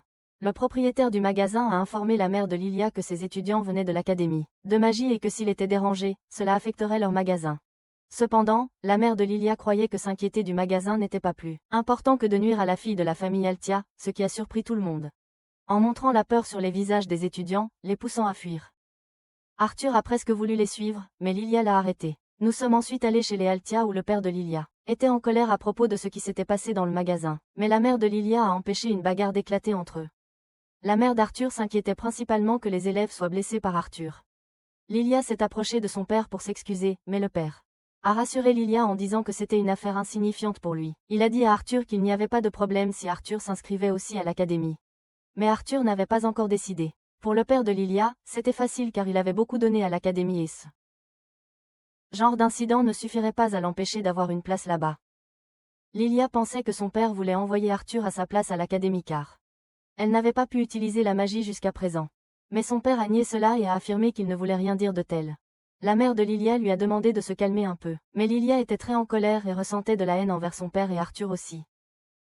Arthur se rendit alors dans la chambre de Lilia et lui dit que le dîner était prêt. Lilia se souvint du passé, quand elle était petite, et que son père lui avait promis une inscription à l'académie. En grandissant, son pouvoir magique mettait plus de temps à se manifester. Mais sa mère lui faisait sentir qu'il n'y avait pas de souci à avoir, car c'était normal à son âge. Elle se souvint quand son père lui avait dit qu'il avait fait beaucoup de dons à l'académie et réservé une place pour elle là-bas. Puis elle se rappela sa conversation avec Arthur, après quoi elle lui a dit la même chose. Et Lilia est retournée au présent où Arthur l'appelait. Il s'est excusé auprès d'elle et lui a dit que ses parents s'inquiétaient pour elle. Cependant, Lilia s'est excusée auprès d'Arthur car elle se sentait jalouse de lui, pour être soudainement apparue avec son grand pouvoir, et avoir volé l'attention de ses parents. Elle regrettait de ne pas avoir réveillé sa magie depuis longtemps, et pensait que ses parents en avaient assez d'elle. Arthur se dit qu'il comprenait aussi ce sentiment, celui d'une personne froide, noyée dans l'obscurité de l'auto-reproche. Puis il a tenu Lilia par le visage et lui a dit que ce n'était pas réel et qu'il voyait qu'elle avait essayé de toutes ses forces. Il lui a dit que lorsqu'il était séparé de ses parents, une fille l'avait aussi aidé et avait remonté son moral. Il se souvenait de son passé avec Lessia et lui a ensuite montré ses fleurs préférées, en lui disant que Lessia lui avait appris cela. Il a dit à Lilia que ses parents savaient qu'elle avait beaucoup essayé et que ses attentes, que son père l'aimait plus que lui étaient erronées. C'était juste qu'il, comme Eleanor, était surpris à cause de son apparence. Ce qui a fait rire Lilia. Puis elle lui a dit que son père voulait qu'elle devienne une sorcière pour qu'elle soit heureuse et a fait un don à l'académie pour cette raison également. Cependant, elle ressentait une pression.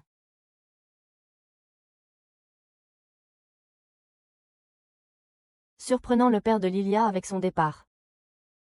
Cependant, Arthur a fait cela pour Lilia, l'envoyant à l'endroit où il avait précédemment été formé, les rassurant de ne pas s'inquiéter pour elle car c'était un endroit formidable. Mais le père de Lilia s'est très fâché parce qu'Arthur a fait cela sans les consulter. Même si c'était la décision de Lilia depuis le début, ce qui a surpris son père. Lilia se sentait presque hésitante à leur dire quelque chose comme ça. Elle a remis à Arthur un message pour le père de Lilia Lilia, et le père de Lilia a commencé à lire le message.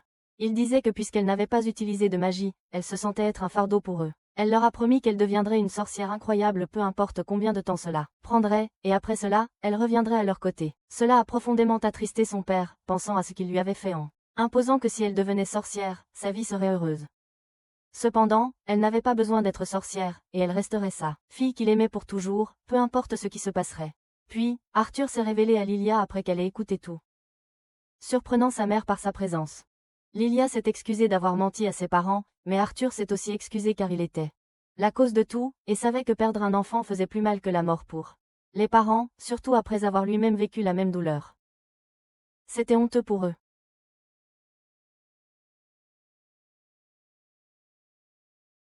Et il avait essayé d'envoyer son fils, qui était finalement revenu à l'académie. Il a demandé pardon aux parents d'Arthur, et a dit à Lilia qu'elle n'avait pas besoin de s'inscrire à l'académie, et même si elle n'était pas sorcière, il la rendrait heureuse. Pourtant, Lilia voulait s'inscrire à l'académie même si elle ne pouvait pas. Car elle souhaitait apprendre la magie, et voulait devenir sorcière pour aider les autres.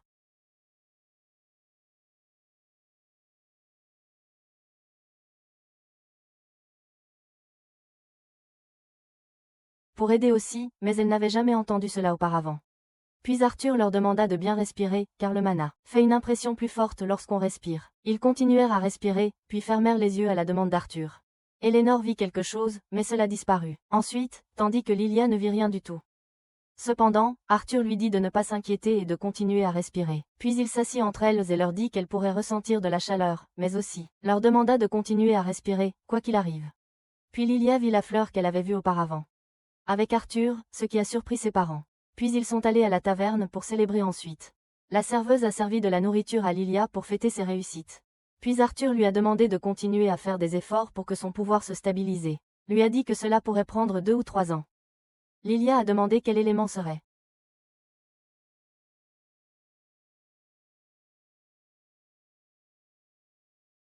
le plus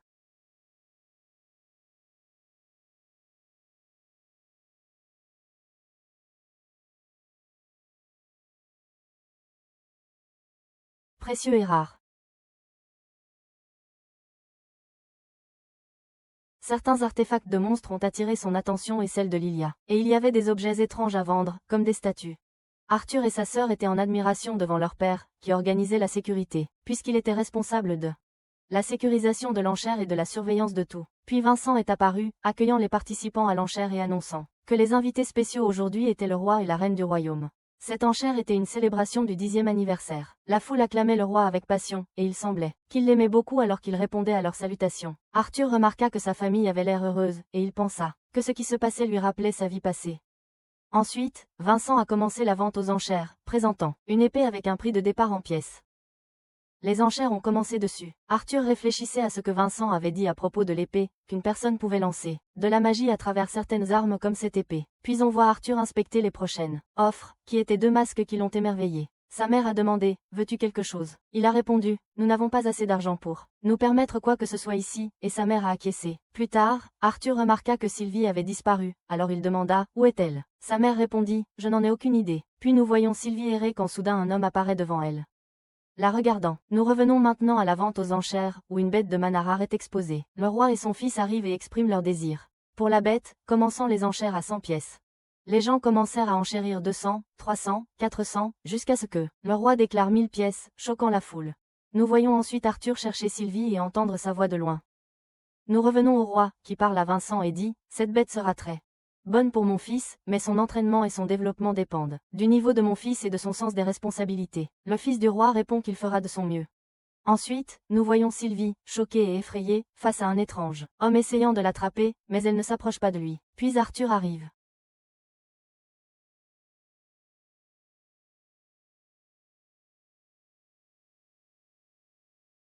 Le soldat lui dit qu'il a de la chance d'avoir une créature si rare et apprivoisée. Sylvie retourne rapidement vers Arthur, ce qui frustre la garde du roi. À ce moment-là, cet homme demande à Arthur de donner lui Sylvie, mais Arthur refuse d'écouter. L'homme insiste, laisse-la ici, elle correspond parfaitement à mes capacités. Et je cherche une bête rare comme elle pour être mon partenaire. Puis un soldat royal commence à attaquer Arthur, mais il reste impassible et ne bouge pas. Pendant que le garde se vante de servir la famille royale pour intimider Arthur. Mais Arthur tient bon. Il dit au garde, arrête ces bêtises, et le garde s'en va. Ici, le garde royal l'avertit que s'il refuse sa demande, sa famille souffrira et personne ne sera épargné. En entendant cela, Arthur dit, répète ça, alors, perds le contrôle, et nous voyons l'environnement changer. Arthur se transforme en une forme létale, faisant éclater tout le verre dans la zone. Vincent tombe au sol, criant de peur face à l'énergie entourant l'endroit. Même le garde est au sol, incapable de comprendre le pouvoir émanant d'Arthur. Les personnes à la vente aux enchères ressentent la panique et commencent à s'effondrer à cause de l'aura d'Arthur. Le roi lui-même ne comprend pas ce qui se passe mais est parmi les moins affectés. Puis nous voyons Arthur revenir à son état normal, et l'aura létale disparaît. Le père d'Arthur essayait de sécuriser tout le monde. Quand Arthur a recommencé à jouer avec Sylvie, le roi a demandé au père d'Arthur de lui parler, et nous voyons le roi appeler Arthur et sa famille pour les réprimander pour ce qui s'est passé, voulant punir le père d'Arthur, pour ne pas avoir découvert qui a créé l'aura létale. Mais ici, le garde, qui prétend être Sébastien, profite de la situation et dit au roi, vous devriez être un peu clément, que diriez-vous de laisser passer sans punition? Au lieu de cela, je veux que la bête de mana que le garçon a soit élevée. En entendant cela, le roi dit, d'accord, je vous donnerai cette bête de mana. Il demande au père d'Arthur la créature, mais Arthur essaie de parler, et son père interrompt, disant au roi que cette créature appartient à son fils, et qu'il l'a méritée légitimement. Il n'a pas le droit d'intervenir dans ses affaires. Puis on voit Arthur dire au roi, votre offre est très bonne, mais je ne peux pas trouver de remplaçant à Sylvie, donc je refuse. Entendant cela, le roi répond, d'accord, et si je vous donne ce lion en échange de votre bête? Le fils du roi est choqué et s'exclame, que faites-vous? Le roi répond, qu'en pensez-vous de l'offre, Arthur? Ici, Arthur refuse encore. Puis le roi parle d'un ton menaçant, disant, j'ai demandé gentiment, et vous n'avez pas accepté. Que voulez-vous? À ce moment-là, Arthur lui dit, votre fierté est trop grande, votre majesté, et cela vous empêche d'accepter un refus. Maintenant je vais vous demander, y a-t-il un prix pour vos enfants que vous pourriez accepter pour les laisser partir? Le roi est choqué par les mots d'Arthur, et tout le monde est stupéfait. Sébastien ordonne alors aux gardes d'attaquer Arthur, mais il les défait impitoyablement sans pitié. Sébastien était furieux parce que les gardes ne pouvaient pas vaincre Arthur. Il insistait sur le fait qu'il devait attraper cette créature quoi qu'il arrive. Sébastien se jeta sur Arthur, mais soudain, le temps se figea pour tout le monde sauf lui, et il n'avait aucune idée de ce qui se passait. Arthur avança et dit, aucun de tes tours ne fonctionnera maintenant. Sébastien était stupéfait, incapable de bouger. Il essaya de menacer à nouveau Arthur, mais Arthur commença à craquer ses os. Sébastien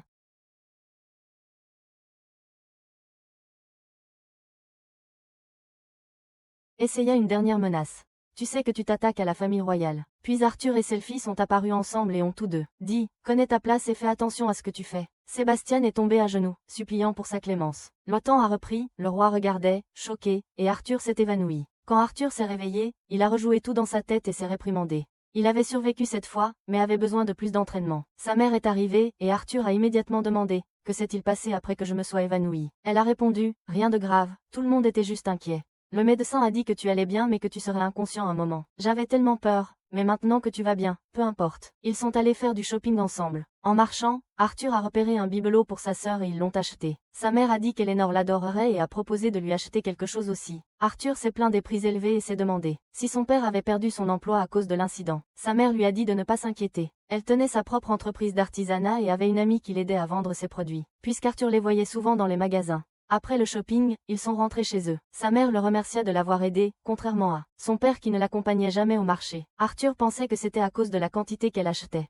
Pendant ce temps, le père d'Arthur parlait à un envoyé royal. « Tu as mis la vie de mon fils en danger, dit-il. » Arthur entra et l'envoyé le salua. « Tu es enfin arrivé. » Il s'excusa au nom du roi et, en signe de bonne volonté, présenta un sac de pièces d'or. Arthur accepta les excuses et le remercia. L'envoyé ajouta que les gardes qui avaient attaqué Arthur avaient été renvoyés. Le père d'Arthur ricana. « Ils ont failli tuer mon fils et tout ce que tu as fait, c'est les renvoyer. » L'envoyé répondit « Souviens-toi, ton fils a parlé avec irrespect au roi. Et le roi l'a même laissé passer. »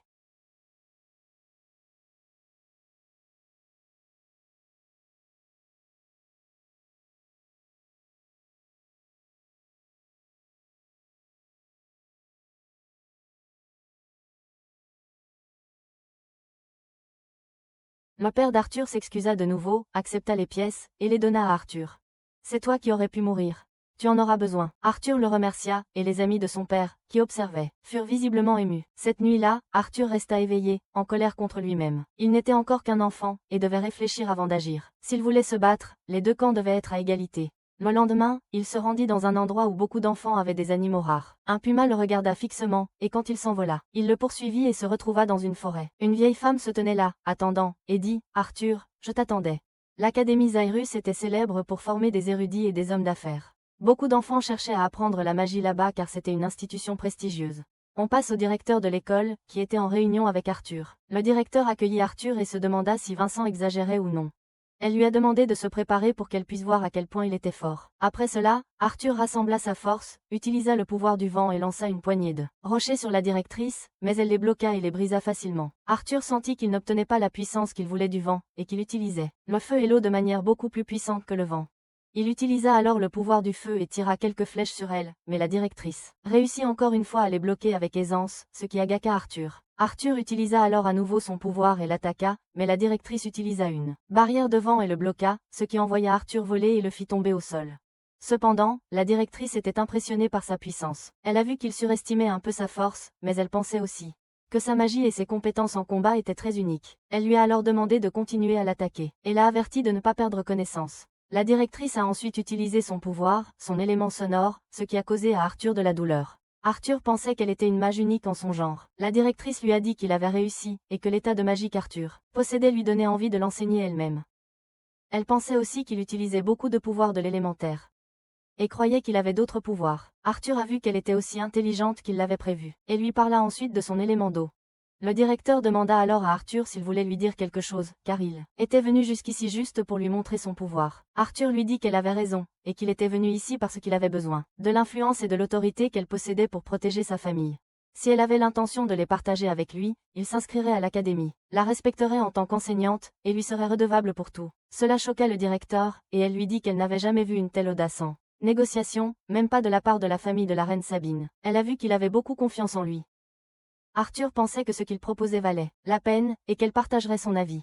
Il a également dit que s'il devait s'inscrire à l'académie, il devrait le faire après avoir atteint le même âge que les autres enfants. La directrice était surprise qu'il veuille s'inscrire après 3 ans, et lui a dit que s'il s'inscrivait maintenant, il deviendrait beaucoup plus fort. Elle lui a demandé pourquoi il hésitait maintenant, mais Arthur voulait vivre sa vie à plein, devenir un aventurier et découvrir tout dans le monde. Il lui a dit que le moment pour l'académie viendrait après cela. Le directeur a vu qu'il avait pris sa décision et a demandé s'il en avait parlé à sa famille ou non, mais il n'avait pas l'intention de leur dire encore. Le directeur a alors accepté sa demande et a dit qu'elle ferait un accord après qu'il ait convaincu sa famille. Nous avons ensuite coupé à la maison d'Arthur. La mère d'Arthur a refusé, mais le père d'Arthur a essayé de la convaincre. Cependant, la mère d'Arthur a vu que ce qu'il allait faire était très dangereux et qu'elle venait juste de le récupérer. Le père d'Arthur a alors demandé à sa mère d'écouter l'avis d'Arthur et ce qu'il voulait faire. Mais la mère d'Arthur s'est fâchée contre la réaction de son mari après tout ce qu'ils avaient enduré et lui a demandé s'il ne partageait pas le même sentiment. Mais le père d'Arthur pensait qu'il pouvait être avec quelqu'un pour le protéger. La mère d'Arthur s'est de nouveau fâchée contre cela et a rejeté cette idée aussi, car Arthur était trop jeune pour ce voyage. Mais Arthur a pris la parole et lui a dit que ce n'était pas un voyage et qu'il rentrerait chez lui tous les quelques mois et qu'il était possible qu'il revienne après une courte période. Il lui a donné sa promesse à ce sujet. Eleanor a demandé à Arthur s'il repartait encore, mais il lui a dit qu'il le saurait.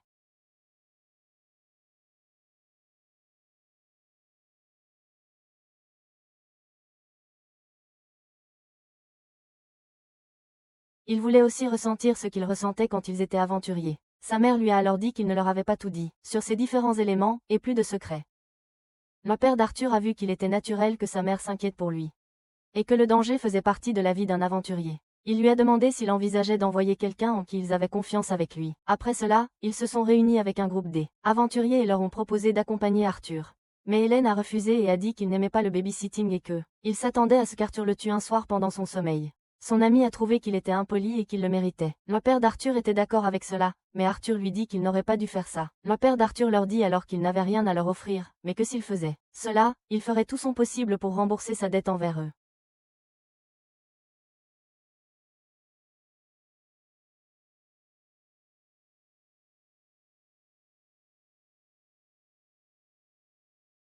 Et pour les compétences de combat appropriées, Jasmine pourrait être le meilleur choix. La mère d'Arthur demanda à Jasmine si elle était sûre de cette décision, mais Jasmine l'assura qu'elle allait bien et qu'elle en était certaine. Hélène vit que l'affaire était réglée car Jasmine est une augmenteuse et peut utiliser les éléments puisqu'elle a atteint le stade orange clair l'année dernière. En plus de ses compétences en vent, elle convient à cette mission. Durden était également d'accord avec cet avis, ce qui en faisait un bon choix.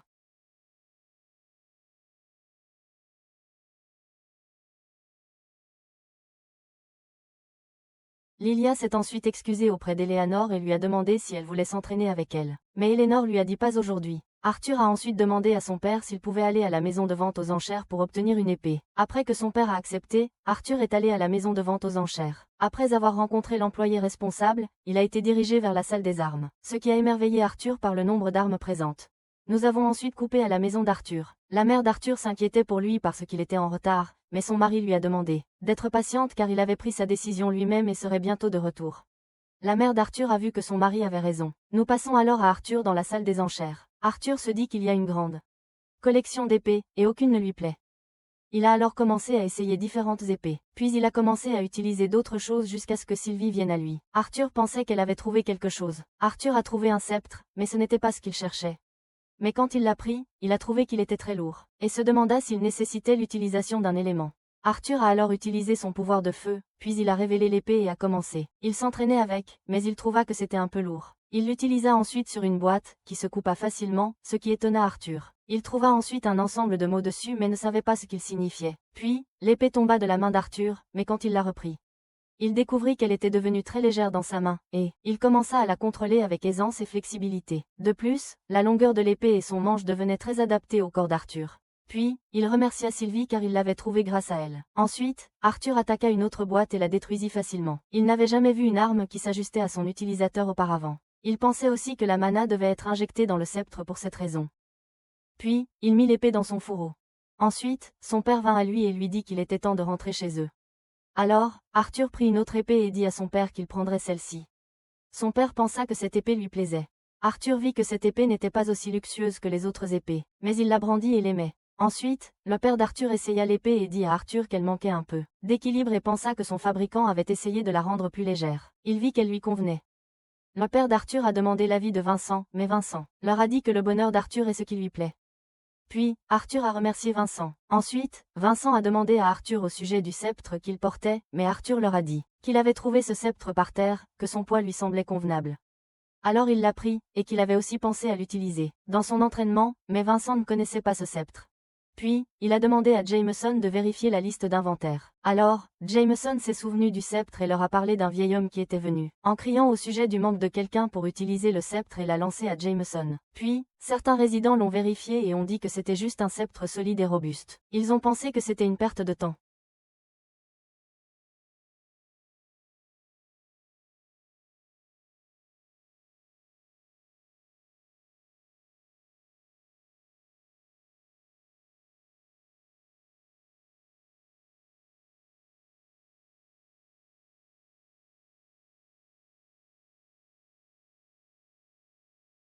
Ensuite, Arthur a aidé sa mère à nettoyer la vaisselle.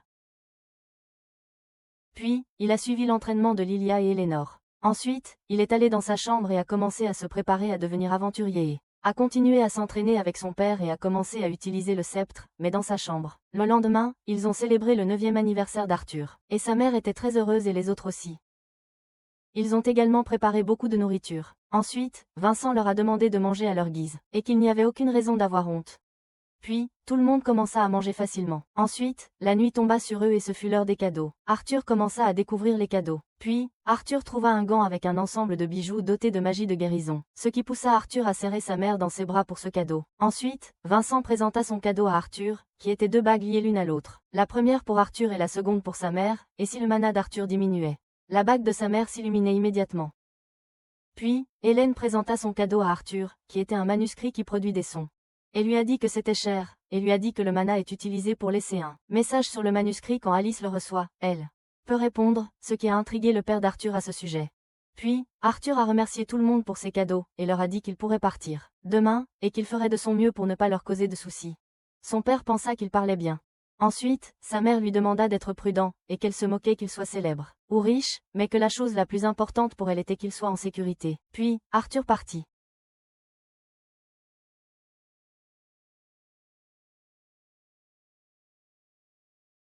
Et avait l'air d'un aventurier de rang S, mais on lui dit de ne pas être vaniteux, peu importe sa force, et de ne pas résoudre tous les problèmes lui-même.